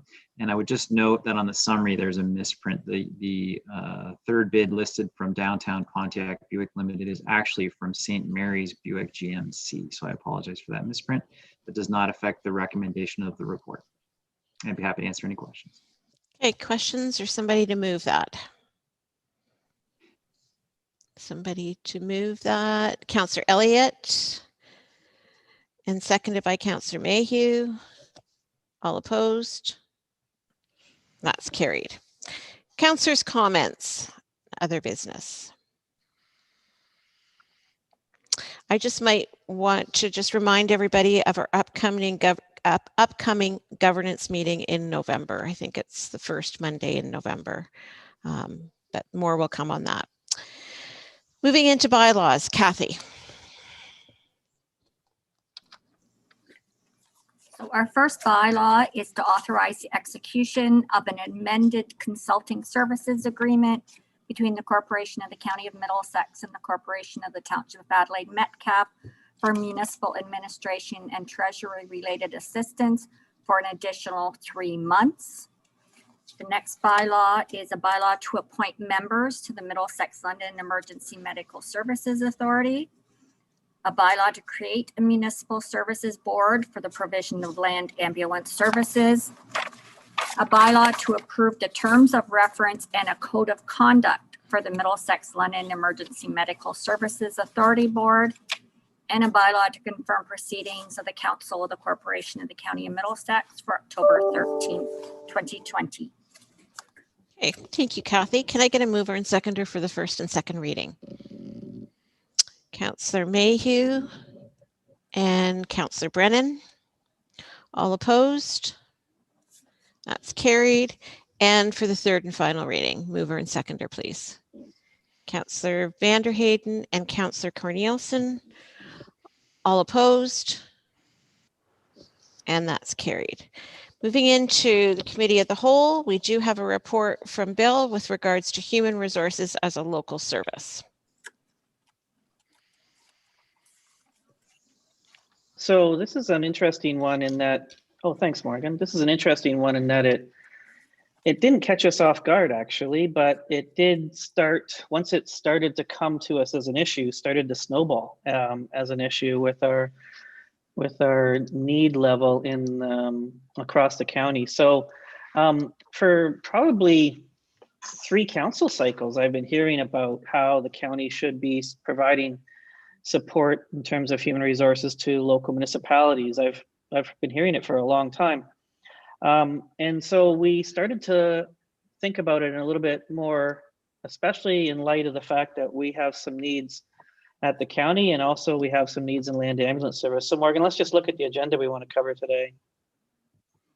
So I'm going to give you an overview of what our current resources are, the need that I see across the county, the test that we use, and by the test I'll explain, but I established some parameters for how we do local services or when we would ever even consider doing local services many years ago, and they've stood the test of time. And so we'll go through whether this meets the test. We'll talk about some administration considerations, how we fund it, some orange flags that might give us some cause for concern, and then some next steps. So Morgan, let's just talk a little bit about our current resources. You know, for an organization of our size, we don't really have a lot of HR resources. I would say that what we do is rely upon our HR manager or whatever Jess's title is. But we've also traditionally utilized a system that relies upon department heads. So what that means is we've been a very low level of support historically with HR and relied a lot on our department heads to cover off many of the HR needs across the county. Now, that doesn't meet with my test of making sure that the highest and best use of our department heads is at their pay grade, because it would be great if we could free up more of their time and more of their expertise to be working in their areas, their specific departments. And I think that this investment in terms of our current resources will provide dividends in the near future by allowing them to focus more on their department areas and less on human resources generally. We don't have the resources to expand beyond our internal organizational need, and I would argue we don't even have the resources for our own internal organizational need now. I can walk through you what our current resources are in the diagram that's coming up next, but I think it really is time to invest in making sure that we have the right organizational structure. And Chris manages the HR portfolio for us, and he reports up to me. And we really have this structure. We have a manager of human resources, that's Jessica, and then we have a health and safety officer, which is John Elston, and that is all we have. And that is for an organization of our size. And when I say our size, I mean, you have to think of it in multiple ways. You have to think of it in terms of number of total employees. You have to think of it in terms of the number of unions, which are significant. And you have to think about our geographic size from a health and safety perspective, and then all the different service areas that we provide. All of these things lead to my viewpoint that we should be investing in our HR organizational structure. Let's just talk a little bit more about the need that I see out there right now. I really was thinking a lot about what we did in IT. Right from the beginning in IT, I started thinking about, I didn't want to have 8 generalists in IT kicking around the building. I wanted to have specialists that were experts in their individual area, managed by a competent leader. And this is exactly what I think we need in HR. I think we need to specialize our services, have a right sizing of the work. So when there's generalist HR needs done, they're paid generalist type pay. When there's specialist type services needed, they're paid specialist type pay. But we want to make sure that we have specialization of our services. We can talk more, we can parse this out as much as you want. I also think that we need to invest in our HR systems. We've been negligent for a while, I would say, mostly because of the resources that we had. And I don't mean financial, I just mean in terms of the personnel we had in place, and then also how challenging it would be to implement some of the HR systems in that environment. But the environment's changed completely over the last year and a half. And I think it's time to invest in some HR systems. This is becoming more and more evident, I think, to all the department heads. And to get a standardized approach to how we do that would be fantastic. As I mentioned earlier, we've been hearing a lot for a while about a need for HR support and shared resources. Most of the time, this is being done through consultants at a particular rate or brought in on specialized needs. I really have been more than encouraged, I think, by my local CIO colleagues lately. I had one local CIO who told me, you know, Bill, HR and health and safety are the first thing to fall off the desk whenever you're busy. And I believe that to be true. I know I've also been encouraged by our work in in Adelaide Metcalf. Our work there taught me a lot about the unintended consequences, I think, of not having some of these support and resources in place. And it can lead to costs down the road, and it can lead to challenges organizationally that then take a long time to recover from. So I would say, with the exception of maybe one municipality, the door has been banged pretty hard here in terms of the need for HR support and shared resources across the county. Definitely, when you look at our ambulance service, there's a need for HR support and service in specific areas, and we can get into that more. We'll get into it in a second. I already talked about the organizational need to right-size specialized tasks with the compensation level, and I think you've seen me try to do that along a number of different service areas.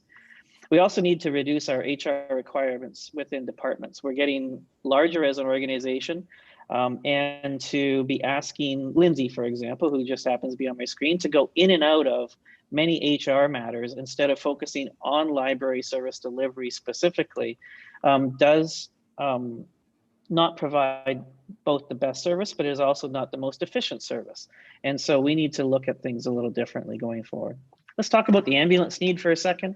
Certainly our EMS organization is a large multi-faceted health service organization. It has some unique needs around HR, and is the resources that we're providing now are part-time or consultant-based at best. And it's grown into be one of the larger health organizations in the region. And there used to be organizations that I could throw a stone to that would have significant HR resources, and probably rightfully so, that were smaller than our ambulance service, with less union challenges and with less employees. And so this is an area where we definitely need to invest. No matter what our structure, this is an area that we definitely need to invest going forward, because that is not going to change. That track is not going to change. In terms of the next slide, in terms of local need, I would say I've ranked these a little bit. Health and safety is one that comes up all the time. This is a really valuable resource we have in John Elston's ability to get out and do health and safety for us.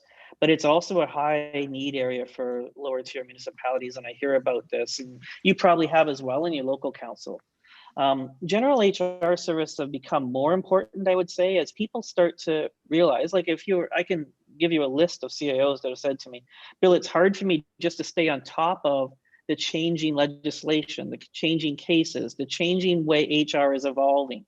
And general HR services, where we're working with local municipalities on helping with restructurings or helping with contracts, or how compensation models and grids are put together, all of that would be welcome with many of my colleagues at the local level. HR administration, of course, is something else, and HR information systems, the need at the local level is similar to the way it is at the county. What's next, Morgan? County need. I talked about, this is our need, I would say, is HR information systems and HR specialization. And I took all of these needs and I frankly, just put them in a pot in my brain and said, okay, what's the most efficient and effective way to address all of these needs that I'm seeing? Because everybody was coming to me saying, there's this need, there's this need. Now, you start your analysis when you do my job from what's the least efficient model, which is everybody going out and trying to do something, and work your way back to how can we all work together to get economies of scale and to achieve an outstanding result for everyone, where we're all working together. You know, the other thing I start thinking about too in my brain when I'm doing this is, I started thinking about a time whenever Wayne was working on a solar panel project in Southwest Middlesex. And the next day I got 3 calls from 3 other municipalities, all working on the same project. And so there is real benefits to being able to not reinvent the wheel in legal every time out. And the same thing in HR. There's things that we're learning that help for the county and things that help with all our lower tiers. And by working together on this, I think we're able to reduce our total costs. So I mentioned earlier that there's this test, and I'm frankly proud of this test that Morgan's going to put up on the screen. First of all, it's how do we address these needs, create economies of scale, pool our financial resources, and determine if HR services meet the test for local service delivery. So here's the test. And this test is one we've applied to every local service since I've been here, and whenever we've done a local service. Is there a common taxpayer cost reduction? Well, in this particular case, I can prove that 20 times over easily, that there would be a common taxpayer cost reduction. Not only in terms of just providing a service that may not be used because it might be too expensive, but also in terms of just by working together and not recreating the wheel and lowering our total costs. Can we improve the existing service? Without question. I think we can improve the existing service for all 3 bodies that we're looking to solve this for. And I also, what's the next on our list, Morgan? The rest of the test is, existing employees not displaced. There's another important factor that we've always applied, and whether we can create new synergies. And when in this particular case, I think the synergies may not be terribly obvious, but they're going to be very valuable. The synergies between the work we're doing in the payroll side of things and the work we're doing just in helping local municipalities and helping out with getting information systems together. These synergies, so for example, it doesn't make sense for us all to go out and buy one big mail server and then put all the licenses and everything else on that. It makes sense for us to get one big one together and get one set of licenses and share that resource and manage it together. The synergies related to this are just going to be, they're going to be very efficient going forward, and they're getting more and more obvious every day we work on this project. So what do we know? What we know is it meets the test.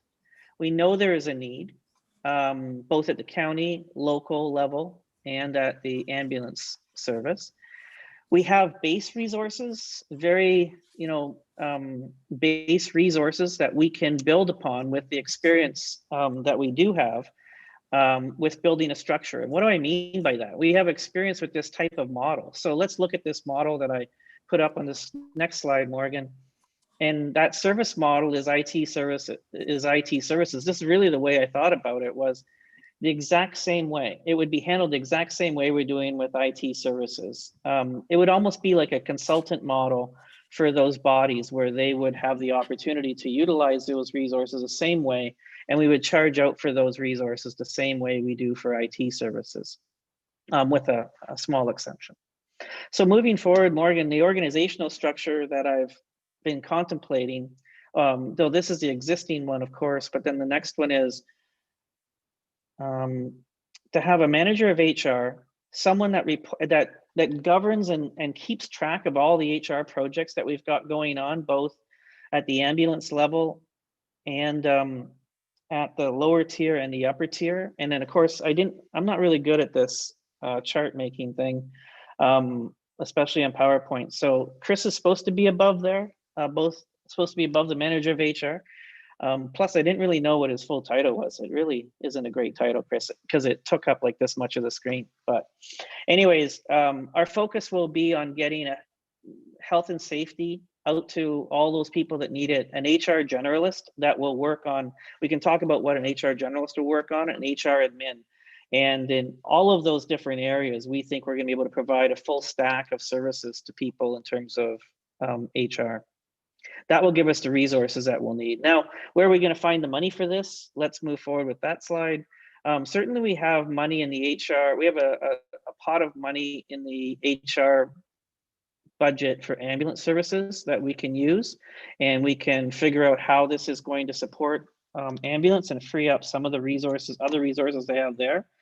We've also contemplated local service agreements, and we actually have, right, Morgan, we've developed some local service agreements already that can be utilized, and we can show you what those look like after we've moved through this discussion. That would include a retainer. So what that means is local municipalities would provide a retainer of an amount, like for the sake of argument, around numbers, I'll say $20,000. And then that way we would use that money to go out and get the generalist that we need. And they would draw down on that amount. Whoever was participating in this would draw down on that amount. So let's say we had 5 municipalities that all participated at an equal level, and they draw down on that retainer. That would help us buy the resource in the first place. And then if a particular municipality went above that retainer cost, then that would be billed the same way IT is. But the retainer idea is just really to help us limit the impact on the county budget right out of the gate of providing this resource. There are a few orange flags. You know, I've been thinking about this a lot. Chris and I have been thinking about it a lot, I guess. And we've been considering areas of potential risk. And I would say we need a slow and steady approach to this. We have to be careful. Every time we've done this, I've overestimated capacity, and then we've reevaluated, come back, and refined our structures. We did a whole pile of things to make sure that everything worked. It doesn't matter what you're talking about. It can be IT, it can be planning, it can be legal. And so I think we've got a very realistic resource capacity model here, but still taking it slow and working with 1 or 2 municipalities first and seeing how things work on ambulance over time and gradually adding to this model is probably the best way to go. And we also have to remember that we haven't been terribly well resourced at the county for a long period of time.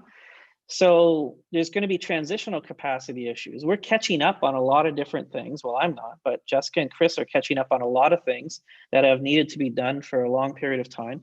And so we have to worry a little bit about that transitional capacity. So a slow and steady approach, working with a few municipalities and promising a few other municipalities that we'll get to them in the new year is probably going to work well. But frankly, this is something that happens now. I don't know if you know this. I don't know if you know that behind the scenes, Jessica's providing HR help and guidance to many, well, certainly to Adelaide Metcalf, but to many other of our CAO colleagues. And that's the kind of thing that happens with just a phone call about, hey, what do you think about this? Or what do you think about that? But this type of thing is just something we haven't formalized. And I'm cognizant of the fact that we probably should formalize it and have a fee towards it so that we can make sure that we're charging where we should be charging and not charging where we shouldn't be charging, so to speak. So in terms of next steps, I'd like your feedback today, but there's some, I think that's, the next steps really are to get your feedback today. And then I think what I would do is present to you a package, kind of like the way Alan described it last time we talked, a package of, okay, here's what the agreements look like. Here's the municipalities that are interested. Here's how this will look in a more detailed way. And here's what the financial implications will be. And I'll be able to advance the discussions with my colleagues at the local level. We have a number of administrative considerations, Morgan, just so we have that local agreement. I would say, Morgan, what percentage are we have done that? I'd say like 95%. Ooh, I was going to guess 95. That's good. I should have said that before you said it. Costing, we want to get the details down on that and get that back to you, and then also finalize sort of like our management structure and run this through a lot of the department heads in terms of how this will help them save some time and help reduce some of their costs as well.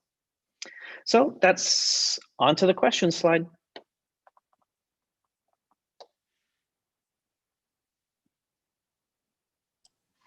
Okay, thank you very much for that. Bill, questions, comments, discussion from my colleagues? Councillor Vanderheyden. I was waiting for other hands to go up first, but I didn't see any, so I thought I'll start it off. Thanks for that report, Bill. You know, a lot of this makes sense, and I'm not against this sort of thing, but is there, to me, when I look at this, I look at the costing, because it has to be fair to whoever is using it, and it's got to be fair to the county, and it's got to be fair to those that are not using it.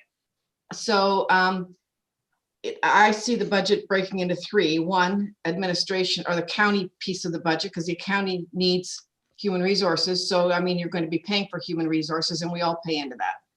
The second one is EMS, because that should come out of a different budget because they get paid by the province. So that's budget number 2. And then the third one would be whoever wants to connect to the system.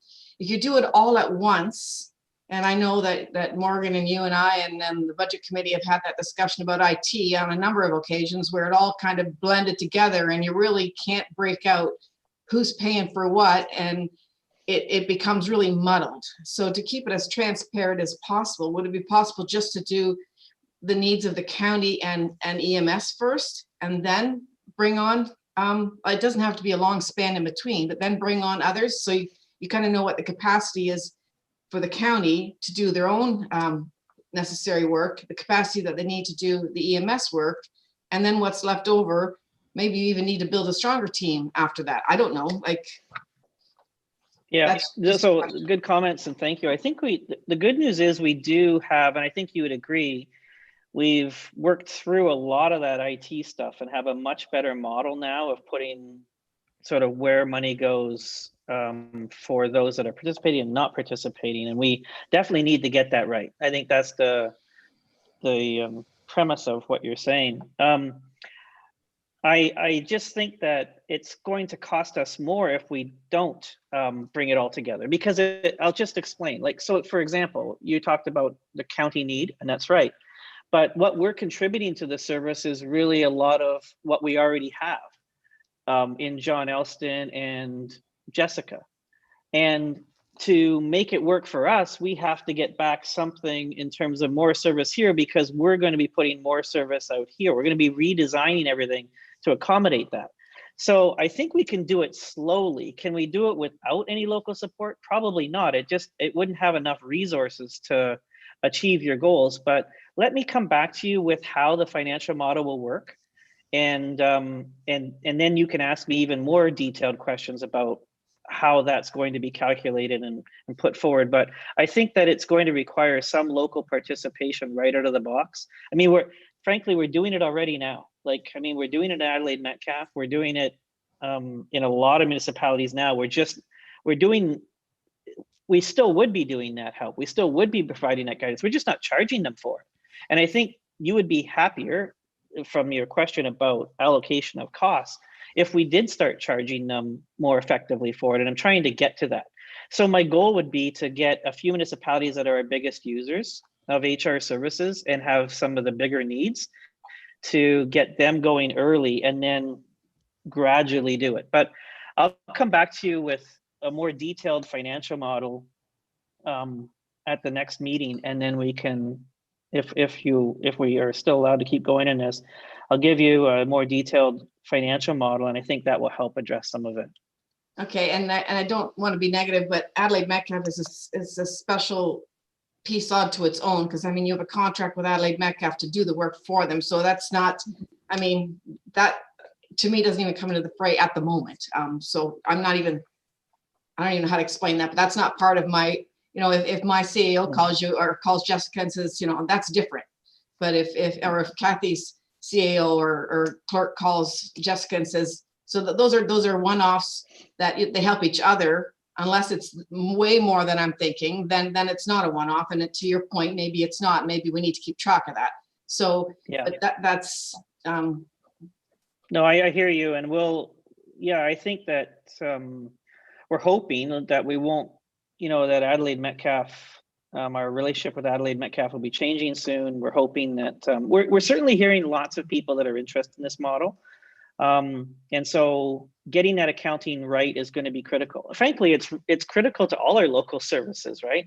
Other than planning, which is on the levy, I mean, it's critical to IT. It's absolutely critical to IT success. It's absolutely critical to Wayne's success and legal that we're billing appropriately and doing that. Because if it's not going to be a levy service, which I would not recommend that this be, as long as I'm here, I would never recommend that this be a levy type service. This is something that should be paid for by the lower tiers, the same way they're paying for it now. They're going out and getting consultants to do the work. And in this particular case, we would be utilizing those resources to help ourselves at the same time. Anyways, I'll hopefully I'll get to those in a better way with some real numbers at the next meeting. Anything further? Councillor DeVete. Thank you. Through the warden to Bill. Thanks for the report. I think there's lots of good thought in this that you've gone through and so on. I'm kind of a little bit confused about where we're starting or what we're going to do. So, for example, speaking of doing work and not charging, I can think of an example where we're talking about recruitment and placement. One area of HR. But there's like compensation and benefits and labor relations and training development and job description, all of that stuff. Good. That's not one person who's a generalist. When I was in the department at Western teaching with the business kids there, the number of HR people we had specifically handling HR courses, it wasn't quite a half a dozen, but I mean, they're the people who specialize in legislation and all of that stuff. And as you know, we also use people to look at things like pay grids and analysis and design and that kind of thing. So I'm kind of wondering, are we looking at systems and specific things like, I know payroll has been discussed, so that's a kind of a program thing in delivering payroll services, which is pretty easy to, I think, cost out in terms of effort and so on. But there are all these other one-off things. So yeah, that's an excellent question, because really we've learned our lesson well, I think, in many other areas. Like, let's take planning, for example. There's an example of where we've said, what's on the levy is X type of services. What's off the levy are these specialized services. There's no way, like you've made a number of really great points. One, the county isn't specialized enough now, which I've been saying to you in this presentation, that we need better resources and be more specialized ourselves. Otherwise, we're just going to have to go out and hire more consultants. Two, we have to be careful about our scope. And I think I would have been better off to provide you with that 95% completed document, because what you'll see in that document is we've carefully defined the scope to match what we think our resources are going to be. So I had to take, okay, I'm going to have these 4 people, let's say, if I get so lucky to have 4 people working on all of these things that we're talking about. There's going to be a scope for Neil's team, and there's going to be a scope for the county, and there's going to be a scope for the lower tiers. There's no sense in us doing things that are one time a year things that you're going to pay Marianne or someone else to do. That's not what we're talking about. What we're talking about is, let me show you the scope, Ina, and I think that will answer, because I agree. HR means so many things. In this particular case, it does not mean payroll. The payroll project is completely separate. What I was saying was there's going to be synergies with our HR information systems and payroll. But I mean, if you go from everything from negotiations all the way to employment and pay equity, there's no way we could possibly do that with those people. And that's your point. But that's why we scoped it out and tried to match it to our skill set. Now, the good news is, the reason I showed you the need of the lower tiers and showed you the need of ambulance and showed you our need is that if we stay within that box of what the need is, we actually can develop those resources. Like, they're major needs, and there's no reason why we wouldn't still use someone to help with X or help with Y outside of that box, much like we do in planning. And we're very careful in our agreements to describe that. But no, this will not be soup to nuts in terms of everything that we can do in HR. It can't be. We don't have that kind of money or resources, and nor would we try. That's not a good model, an efficient model. We should try to hit the sweet spot of the target where the majority of things will be covered. And that's what we're going to try to do. Councillor Smith. To the warden, I think the way I look at what you're proposing, Bill, is kind of a in between IT services and legal, where it's an agreement with the lower tiers, and that the majority of those lower tier municipalities will be using it for the regular A, B, and C. And that's what kind of like the IT side of things. And then from the legal point, it's using them for those one-off situations that you need that support, whatever it is. That's the way I'm looking at this, that I don't think kind of comparing it to planning, I don't think that really works. I think, Bill, I think probably from my point of view, and maybe this is kind of helping council, but I think it's more so looking at the IT and legal. I think that's the best way to look at this, what you're proposing.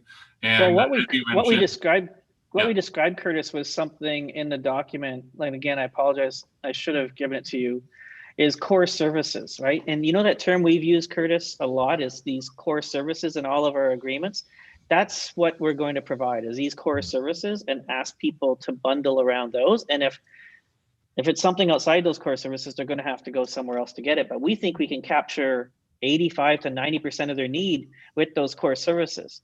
So I agree with you. That there is no one great example. Yeah. But yeah.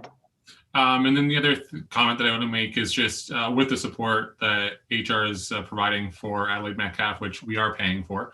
I just want to make sure that's very clear.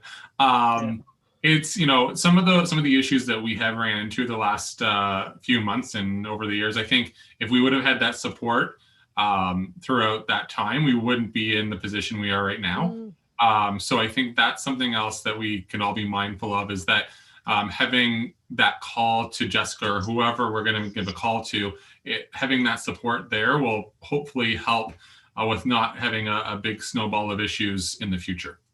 Yeah, that was a real lesson learned for us too, Curtis, in terms of just little HR basics. If they're missed, and a lot of what we do, like for IT, for example, is you do a little bit of an audit. Where are the risks for your organization in terms of IT?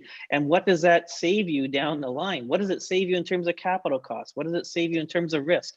And that's what we need to do with many of these areas as well. And I should mention that the other really good thing about this is that a lot of municipalities are relying upon Wayne for HR things and asking HR questions, which works fine for some questions. But there are times whenever an HR question is really a Wayne question, and there's times when a Wayne question is really an HR question, and we can move them back and forth much easier, or get pieces of it in different spots if we're doing this work. There's a real synergy where there can be time savings. So instead of Wayne having to answer 100% of an HR question, he can answer the 5% that's legal and someone else can answer the other 95. We've really saved some money and put value back into the system that way. So. You good, Councillor Smith? Councillor Warwick. Yes, thank you. And through the warden, just a bit of, I guess from my own mind, I just like a little bit of history, although I believe in moving forward, not looking backwards. But I know planning has done through the levy, and I know previously the IT, we get invoiced through that, so it's easy to track how much money we spend on that. But then historically, like when Doug Spettigue was here, how did, let's say, Thames Center access IT and pay for it previously? Or HR, access sorry. HR, you mean? Yeah. I'm not familiar with any time that anyone paid for an HR service through the county. If there was one, it was not knowledgeable to me. So we just provided that help and support. Now, increasingly, I think that that level of support has actually increased quite a bit in the transition between HR managers. I think that now we're providing even more support, and we're sort of looking out, and a lot of it has to do, again, going back to Adelaide Metcalf, knowing where some of the risk factors are in the local area. Hey, have you thought about this? Have you thought about that? But no, we weren't billing for this before, to answer your question, Allison. You're good with that, Councillor Warwick? Okay. Any other questions or comments for Bill on this? Councillor van der Hayden. Yeah, to the warden, sorry, I just had to get rid of my other call. I put them off till next week, so thank you. I will stick around. And to Councillor Smith, I just wanted to make sure that you understood. It wasn't that I was thinking that Adelaide Metcalf wasn't paying. I just really wanted to say that that wasn't really part of the discussion, because that was separate and above anything that the county does. That's a whole other story. Yes, no worries. I just wanted to make sure everybody knew, and everybody watching at home as well. We're paying for the service. Okay, that was it, Joanne? That was it, okay. All Just right. want to clarify. There you go. So next steps are next meeting, Warden, and we'll get you, I think there is a little bit of urgency for some of our colleagues to know what's happening here. So we will get back to you at the next meeting. Sounds good. Thank you very much. Okay, Dirk, planning update for October 13th. Thank you, Madam Warden. As Morgan pulls up the presentation, I'll just, and I'll try, I know it's been a long meeting, so I will try to be concise. In terms of the agenda, it's really just a bit of a reminder, and I'll skip over this quickly on sort of how the service is delivered. Talk a little bit about what I think you all know from driving around the county and your communities, the amount of development that's occurring, some observations, and then some of our responses to that. So the next couple slides, Morgan, I'm just going to kind of slip over them. They talk about the service goals. You've seen that before. Next slide talks about sort of how the planners function, largely as a member of on-site and as one of your staff. And we've been able to develop a cooperative hiring process, either between myself and your CAO, where some of the large municipalities delegate that to somebody else. And we've been fairly flexible in how we do that. Next slide. I just wanted to highlight during COVID, it's been, of course, challenging for all of us in government. And the department was, however, well positioned for remote work because they already worked, a number of them already worked in different locations. And really with the assistance of Morgan's folks, we haven't missed a beat on that. And it's, I believe our staff have responded fairly well. And I really think that there are some benefits to the quick move to digital services and having virtual meetings in terms of being able to schedule things quickly and efficiencies. And, you know, the example of a developer that has a a specialized engineer that has to talk to the Conservation Authority about something, they can pop on the meeting for 15 minutes, have that discussion, and then leave the meeting sort of virtually. So there are some things that we would carry forward regardless of how COVID rolls out in the coming time. Next slide, please. So prior to COVID and this year, I think, as you know, it's been busy, and I included a few graphics, and there's many ways to look at the numbers. But overall, since 2016, the numbers have been increasing right across the county. Of course, there are different baselines. The amount of development in Middlesex Centre, was greater at the start of this, and it continues to be greater than in some other municipalities. And that has been challenging. And it's challenging. I always want to remind us that it's not only for planners, but it is for municipal staff. It's for your clerks, for the people that do a lot of that administration locally also. Next slide, please. And then, COVID this year. And of course, when the emergency was declared, I think there was a couple of weeks where things were a little bit quiet, where people were preoccupied and had other things on their mind. But very quickly, things rebounded. And we've actually seen, not only in planning, but in woodlands and weeds and other areas, a bit of an increase in inquiries as there are some people that are at home, and they seem to be looking out the window or looking over their fence or considering what they may or may not do with their property. So we're actually getting a bit of a bump in just general inquiries. But in terms of actual applications, we are projecting, based on the 3/4 of the year so far, the actual numbers projected those forward, an increase again in the number of applications in 2020. Next slide, please. And I won't go through all the numbers. I just thought I would put a few in terms of subdivisions. We're about double the new applications. We're about similar in terms of year over year for draft approvals and final plan approvals. And in terms of active files, we're up a bit. But certainly, I think when COVID started, that there's maybe some expectation that the numbers would drop, and that certainly is not what we've seen.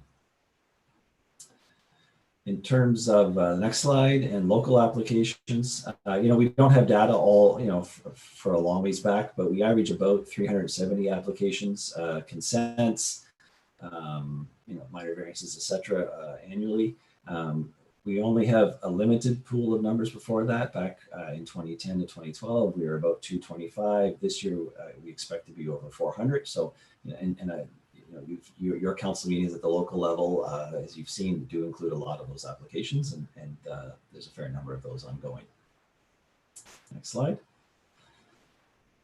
Again, I just put in a couple local applications, division by municipality so far this year, and then active subdivision and condominium files. I don't think that any of that would be a real surprise to us, based on our understanding of what has been occurring and continues to occur as we look forward. Next slide. So in terms of some of the observations, subdivisions in those busiest settlements continue. So, Kamoka, Kilworth, Mount Bridges, Lucan, etc. We're still having a lot of development in those, and in fact, it seems to be accelerating. We are now, in the last year, more than before, also getting subdivision applications and getting them through to final approval and registration in some of the communities that haven't experienced large development in, for example, Glencoe and Park Hill and others. So that is a change from what sort of has happened over the last 25 years, to be honest, as the development has been pushed out further into the county. We're also seeing an increase in number of condominium applications, and kind of anecdotally, it seems to be both a combination of developers getting their heads around and understanding condominiums, and also purchasers, homeowners that are now more willing to look at whether it's townhouses or even single detached dwellings that are in condominiums as a form of ownership. We're seeing more infilling applications and apartment buildings, and those are, an example on the screen is a proposal in Lucan. And those do tend to garner a lot of public input and a lot of discussion at the council table, and do tend to be a lot of work. Before COVID, certainly, we were seeing an increase in commercial developments, especially in Strathroy and a few other spots in the county. It'll be interesting to see right now that some of those things seem to be a little bit slower, but it'll be interesting to see how that rolls out. And then overall, just I would say larger files, and some of them as more complex. Next slide, please. The next couple slides, I just wanted to highlight two particular trends or observations. First of all, just the housing market, and there was discussion of this earlier from the folks from the city, but we're absolutely seeing an increase in building permit and development activity right across the county. I included Strathroy, some rough numbers in there to illustrate it. You know, they've already passed the number of building permits that they issued last year, and they're projecting about a 25% increase. And I think it's important to remember that 2019 was a really busy year for Strathroy-Caradoc also. So it's not that things were quiet and they picked up. They were accelerating year over year, and that seems to be continuing. And especially housing prices and some of the numbers that have gone up in the last little while. Next slide, please. And this one is quite interesting to me personally, and I think it's early to draw a lot of conclusions, but we certainly are hearing, and you see it in the media, and we're talking to developers and others, that there may be longer term implications of COVID. And there seems to be an increased desire to live outside of some of the larger cities, to have private outdoor spaces. I guess I could have just said to have a yard. And also the ability, if you're going to be working from home in certain jobs, certain occupations, whether it's all the time or some of the time, perhaps you don't need to live as close to your place of work. So I included a graphic from Nanos Research, did some research for the real estate folks for Ontario. There's actually a link on the final slide. But it really, in summary, what they were concluding is they asked people if they were, now compared to prior to COVID, if they're interested in living in a rural area, now compared to prior to COVID, whether they're interested in living in the suburbs versus in a downtown area. And overwhelmingly, at least in their research, the numbers are showing that people are interested in this getting outside of some of the larger cities. And when I look at, the desire to live outside of a larger city or to have some space and all those things, I think Middlesex County, of course, checks all of those boxes. So it'll be interesting to see how those trends sort of manifest themselves in our applications in the coming months and years. Next slide, please. So that kind of was intended just to paint a bit of a picture quickly, that there is a lot of development activity occurring. And so in terms of our response to that, the core planning work has been the priority. And we really think it is a competitive advantage over some of our neighboring municipalities in the region to be able to quickly deal with proposals and move them forward. And I think that our local municipalities and councils very quickly adopted virtual meetings, and we're able to keep planning files going. And so we haven't had the sort of delays that some places have had in that regard. But it has been a focus of our staff and your local staff, and it has to some degree been at the detriment of some of the special projects. And it's at a time where both there's increased pressure to undertake the special projects. As more development is realized, municipalities, maybe I'll give the example of Lucan, Badolf, they face some apartment proposals. Well, the planning documents, it speaks to them, but probably not, it was written a number of years ago and not with the exact kind of proposals that are coming forward. So that's just one example where more development, it does sort of beget taking a look at policies and revisiting as you go. Next slide, please. In terms of staffing, overall, we've been successful this year. We've actually filled 5 positions as staff have moved on and turned over, and they are rapidly gaining experience. It's a challenging market. It's challenging to hire planning staff in London, in the region, I believe. And I think in part it's because the development economy is booming. And so the private sector, the planning firms and engineering firms are very eager to hire themselves. We've also used some temporary staffing arrangements to cover leaves, a student, and some consultants to address some workload issues to still, get the work done, but still remain flexible. And then the last bullet is just a foreshadowing of what would be a 2021 budget request, and that is some consultant assistance to just get the county official plan review over the finish line. You recall that the province asked for such projects to be put on hold until the new provincial policy statement was released, and that's now in place. And the province has said they are going to undertake no further significant changes to the planning regime in Ontario.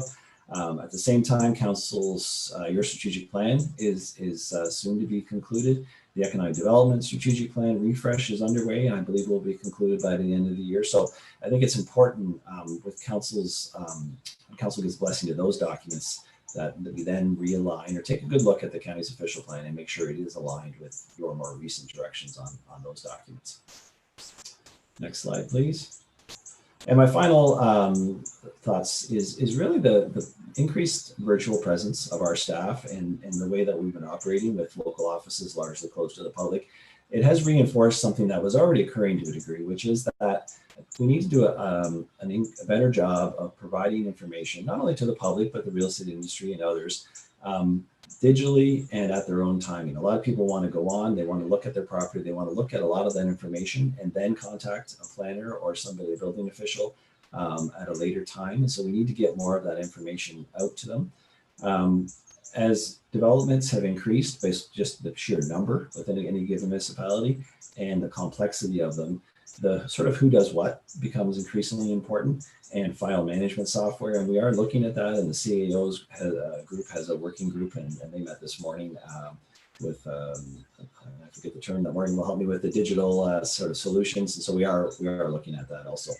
And then the final thought, I guess, is that it is, we need to continue to work with your local CAOs or their designates to ensure that the service that we're providing meets municipal expectations. And, we know that, how planning occurs in Stratford-Caradoc is different than how planning occurs in North Middlesex. I think we also know that how planning, I'll give just as an example, how planning occurs in North Middlesex today is probably different than 3 years ago, just with new development and new staff and a new approach. So we have to be sort of flexible and adjust to that over time. Next slide, please. And so that's all, Madam Warren, all I wanted to say. And I did include at the end a couple of links if you wanted to look at some of those. And of course, you could find others online. Some of the information is just coming out about the real estate market in the London and region. I'd be happy to answer any questions. Okay, well, thank you very much for that report, Dirk. I think it's a great overview of where we are today and get us thinking about going forward. And certainly, I think you and your team have to be commended for keeping all of the work going through all of this. It was a very quick transition and everybody embraced it. And, I obviously will speak from a Lucan standpoint, we never missed a beat. So well done, team, for that. Any comments on Dirk's report? Questions for him? Councillor Vanderheyden.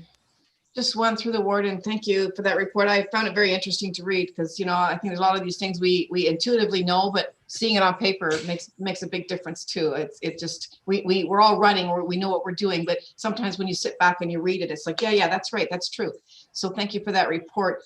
I just want to say Tim Williams has done an amazing job for us here in Stratford-Caradoc. I know we have our own planning department, but he's one of the major ones that we get from the county all the time, and he does an incredible job. And I can tell you that we as many of you are doing, we're doing our official plan, we're doing our urban boundary, do we need to move, or we're doing our land needs studies and all of these things that come into planning, and the county helps with that. So thank you for that. What type of housing? I mean, we just had that discussion, a little while ago about housing. What type of housing does a municipality need and require, and how do we all work that together? And I could tell you, we're doing a lot of infilling right now in Stratford-Caradoc, and that creates issues. You can ask Tim about that. That creates a lot of not in my backyard issues, incredible sensitive, how can I diplomatically say that, meetings where you have like 17 to 20 people that want to speak, and we have to do that on Zoom. And it has been an incredible journey. And we debrief after every meeting to make sure that we make it as seamless as possible for the residents and for the developers and everyone else. And you also talked about different platforms. I know that we now have the platform where they can just, developers can come and they can fill out the documentation right on the computer. It's like fantastic. So hopefully we're making some efficiencies, but I still know we need the people to get that accomplished. So I guess that's not a question. That's just some good compliments and good comments. Well, I think they're good comments. You may not. That's okay. On how we're all moving together, because it's not an easy road. And yet we know that we have to get down to the end of it. COVID is going to be interesting. Right now, the spike is there. I'm not sure how that's going to these prices of houses can't stay the way they are. There's one down the road from me right now. It's listed at 1.9 million. It is like, are you kidding me? Like, it is like, where do these numbers come from? Small homes are selling for $350,000 to $400,000, and they haven't been fixed up in 35, 40 years. It is just incredible. Like, it's interesting for us to go through this, and I'm really looking forward to following this along. Thanks for those comments, Councillor Vander Hayden. Any other comments? Councillor Smith. Sorry, I couldn't find my mouse there for a second. I'll mute myself. Just a comment. It was interesting to see the projections for 2020 with the local applications. Having my personal knowledge of another county and the amount of applications for severance, they're about 50% of what they were at last year. So it's quite interesting to see here in our county that we are looking at, a higher number than the previous years and seeing the development happen. So I just wanted to share that information that we are a lot further ahead with our applications in comparison to other neighboring counties. Thanks for sharing that, Curtis. Okay, any other comments? Councillor Ropp. Thank you. Through the warden, Dirk, I just want to comment that I appreciate communicating with you, talking with you, the communication we have. When you want to hear my concerns or our CAO's concerns or where your problems are. And I think just the way we've been communicating will help this thing to be very successful. And we really appreciate that part of it. I think all of us could echo that, Brian. Any other comments? Okay, thanks again, Dirk, for that presentation. Moving on to action items, proxy voting for Middlesex County Council. Kathy. I will try to be brief. At the July 28th meeting with County Council, we amended the rules of procedure to allow two new sections. Section 38, which allowed the option of continuing to hold electronic meetings, and Section 39, which allowed for proxy voting for members of council, which was approved. And I was tasked with coming up with a process to do this. So I tried to keep it simple for everyone, including myself. So there is one proxy form which must be completed and received electronically by myself 24 hours prior to the meeting. In the event the council member wishes to revoke their proxy voting, the form must be resubmitted and completed and received 1 hour prior to the start of the meeting. The revoking proxy form can be revoked by either the councillor appointing or the councillor receiving the proxy. And it must be signed at the bottom and returned within the time frame. Now, I did work with legal on this and they were content with everything that we put out. The only couple of examples I had of someone using a proxy might be is if someone went away on vacation and they were out of the country and wanted their vote to be counted, they could assign their proxy to someone else. And an example of someone revoking their proxy would be as if they were assigned the proxy and then realized that they had a conflict of interest with an item on the agenda. And that's it. Okay, thank you for that, Kathy. This is certainly new territory for us. So any questions? Councillor Vander Hayden. I have two questions. The first one is when I read this, I thought, I can't remember saying yes to proxy voting. So when I read this document, the first paragraph said Section 39 now allows for proxy voting. But have we ever said that we're going to, yes, for sure, do proxy voting? Yeah. Yes. Okay. Well, I'm somehow. It was part of the original recommendation. Okay, then I've got to go backwards because I really do not understand why we need to have proxy voting. We can meet from anywhere now, going through Zoom and everything else. And most of the discussions, like a lot of times you've read the documentation and you think you have one point of view until you go to a council meeting and you hear other people's points of view, and then you would vote a different way. You can't do that if you're not there and you're just leaving it up to somebody else. I know you trust that other person. But I know proxy voting is used a lot when you are a shareholder in a company, and that's where a lot of proxies come in. But I don't know why we would want to do that as a council, because our quorum is 7, so you could have I hardly anybody ever misses a meeting. Why you would want a proxy vote is beyond me. I really don't understand why we would want to go down this avenue. Any other comments, questions? Gordon, I wonder if Wayne should just comment briefly on sort of where the proxy voting opportunity came from. And Kathy, maybe you can find the place where it was originally passed. The hard part for me as your CAO is I don't disagree with anything Joanne just said. So I never really understood why the province provided it in the first place. I think it's a risky thing to have, but it's the direction that we're supposed to be going in administratively. So that's why we're here today. Wayne, do you want to take it from there for a bit? Sure, Bill. And thanks through the warden to council. Proxy voting is something that came up through MMAH. They decided it was a good idea through the amendments to allow electronic meetings that they would allow this as the proxy meeting as well. Having said that, we don't have to do it. So my understanding is what we did as an organization so far is we just adopted the amendments in the Municipal Act that allowed both kind of as a whole. So if in the event council does not want to have proxy voting, it doesn't have to. So I think council can go that direction to not do that if it doesn't want to. I think the points that have been made with respect to maybe perhaps not wanting to do proxy are valid. If council does wish to do proxy, though, the municipality is a municipal corporation. It can act very much like another corporation with shareholders. Councillors they're not shareholders, but they're akin to shareholders.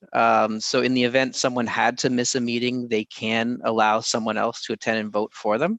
But the merits really are up for debate between council, and it's certainly a decision point for council.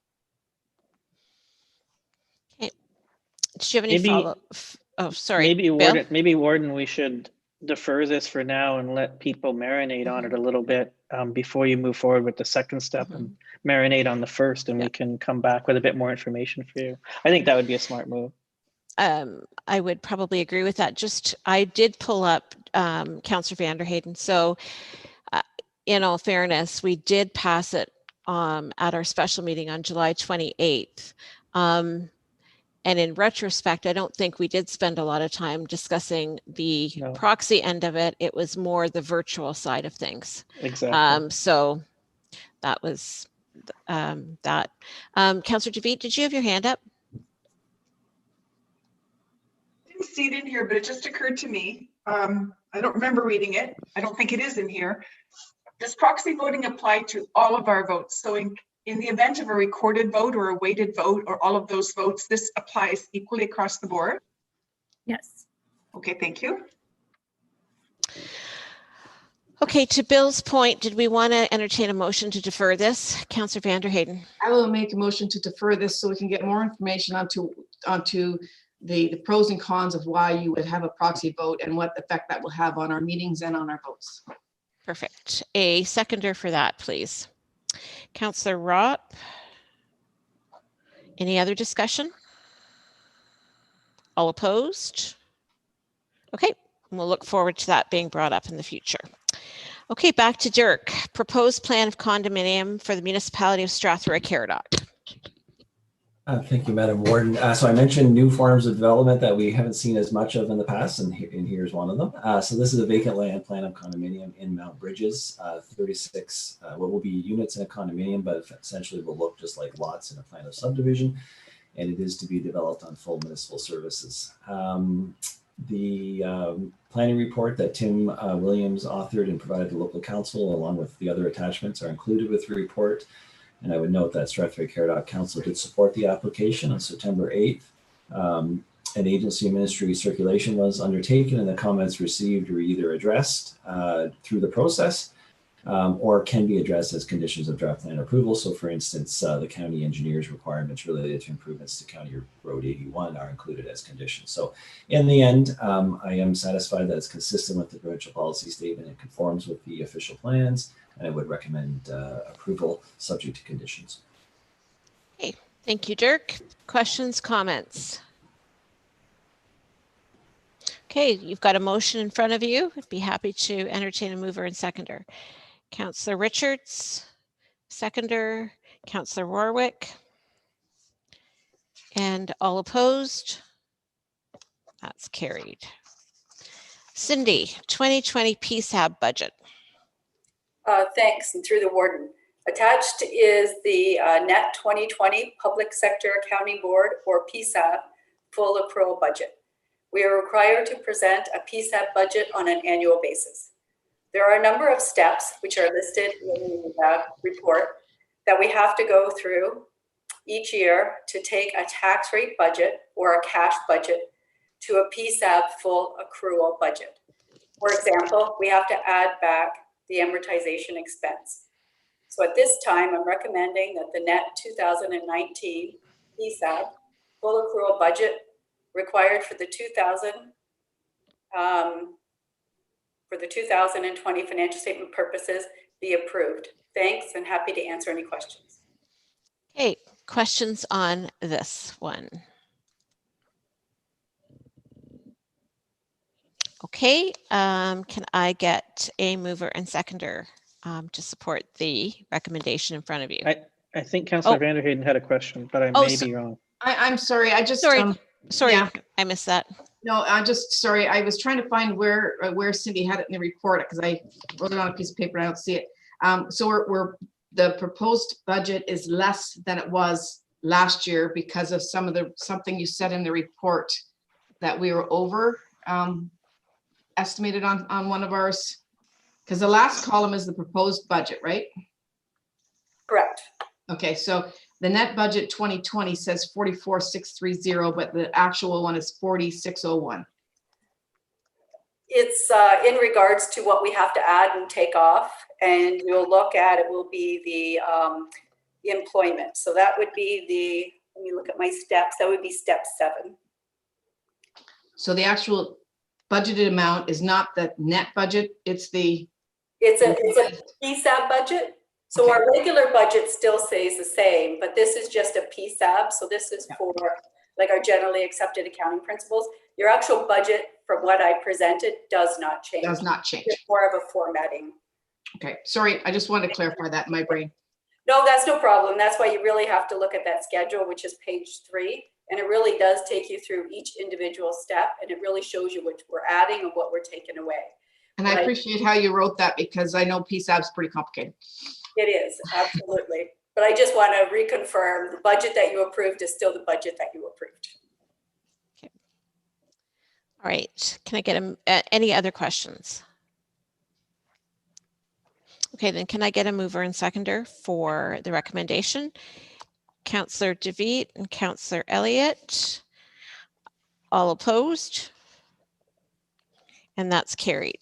And again from Cindy, the 2019 investment report. Thanks again through the warden. In front of you is the 2019 investment report.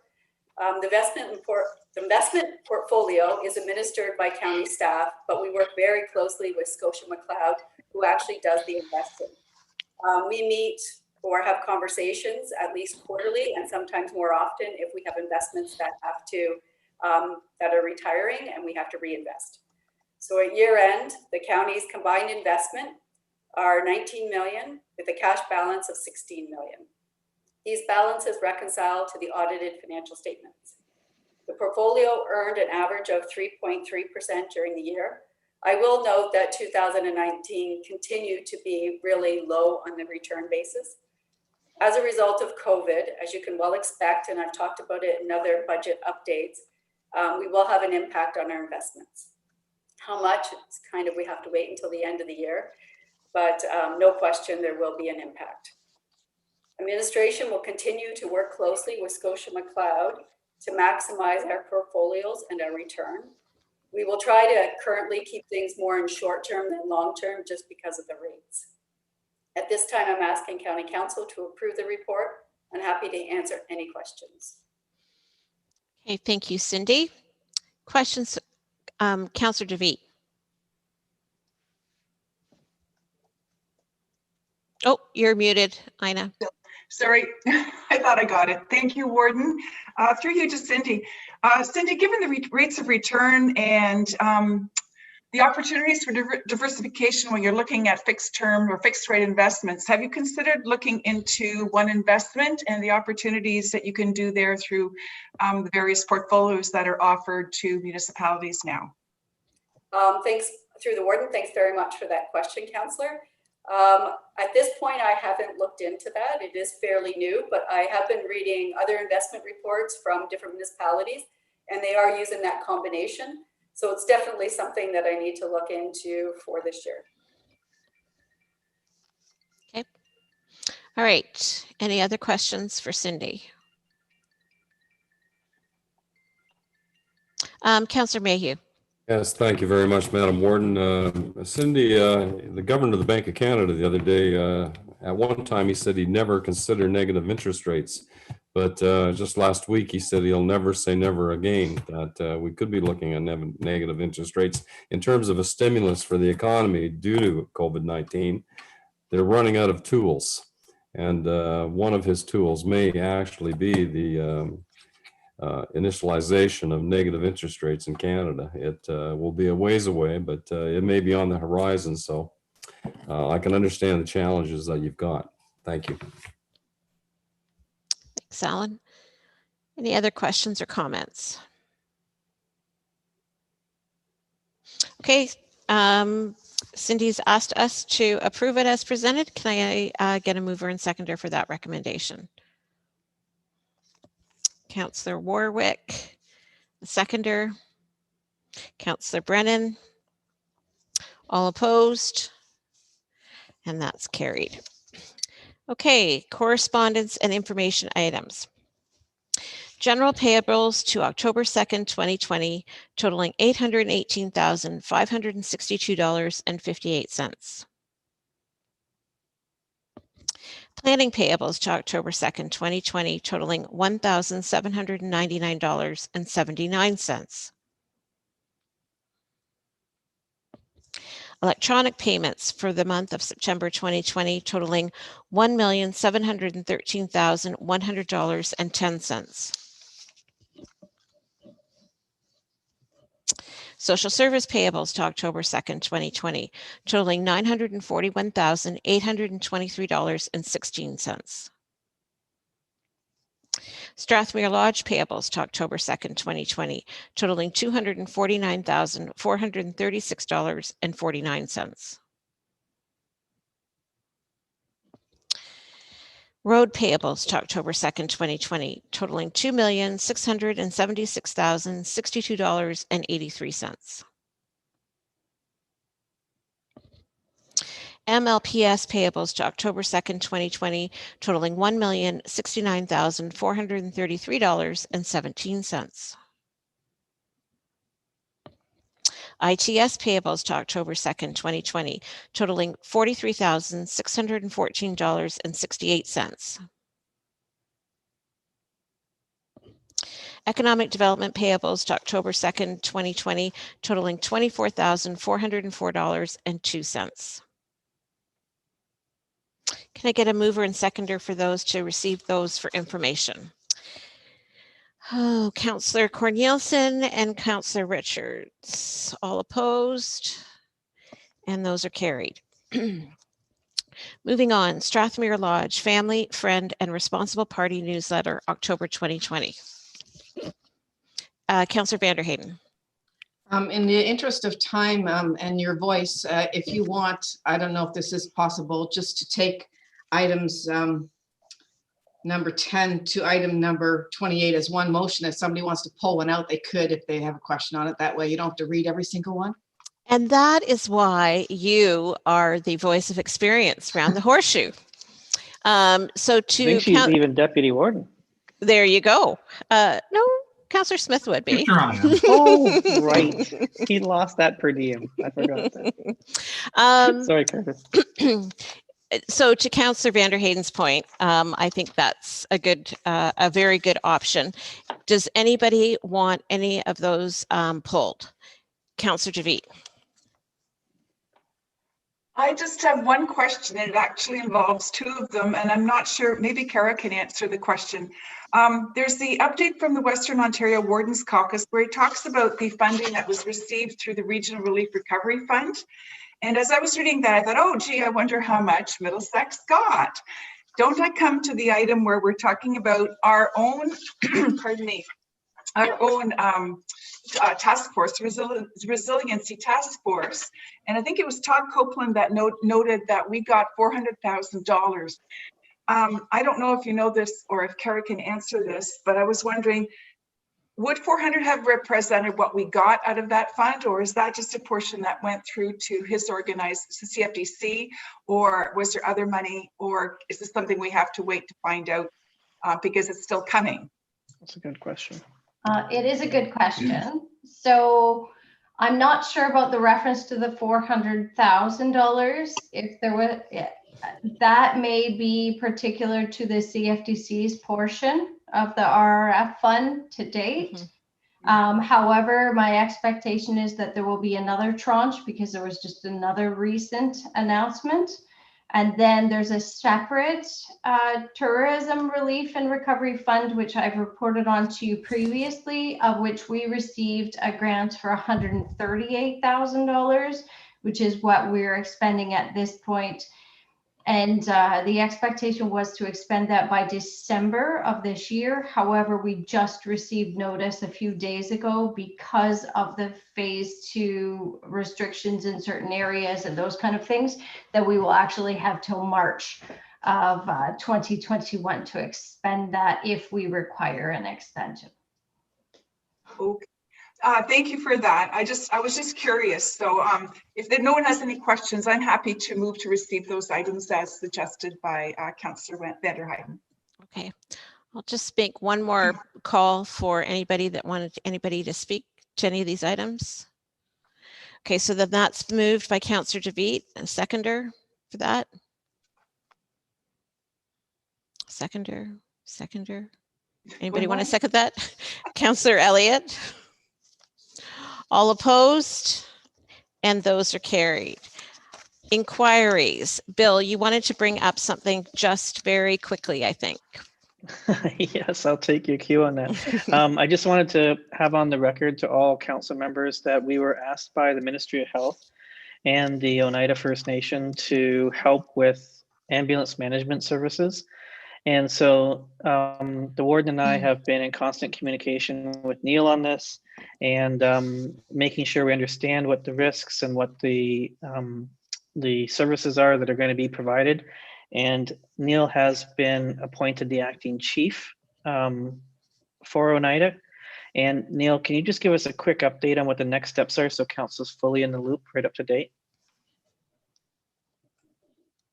Thanks, Bill, and through you, Madam Warden, 2 members of council. So the next steps are that I'll be meeting with the Director of Operations for Oneida tomorrow, and I've been asked to come to the council next Monday, I believe it is the 20th, for a bit of an introductory meeting. We're also working on an agreement document for management services during this transition period. Oneida intends to, at this time, look for a chief, but given that they currently do not have a chief and they're undergoing a ministry inspection or their license renewal, they needed to basically have some support, and we're doing that at this time. Okay, any questions on that? Okay, thanks for that update. Moving on to new business, our next council meeting is Tuesday, October 27th. there any announcements to be made? Then I would, as I'm sure I will see lots of hands, entertain a motion to adjourn our meeting at Aren't we going to go into overtime? What's the per diem for that? Yeah, that's a good question. For 4:43, Councillor Vanderhayden and seconded by Councillor Mayhew. All opposed? That's carried. Thank you very much. It was a good session today.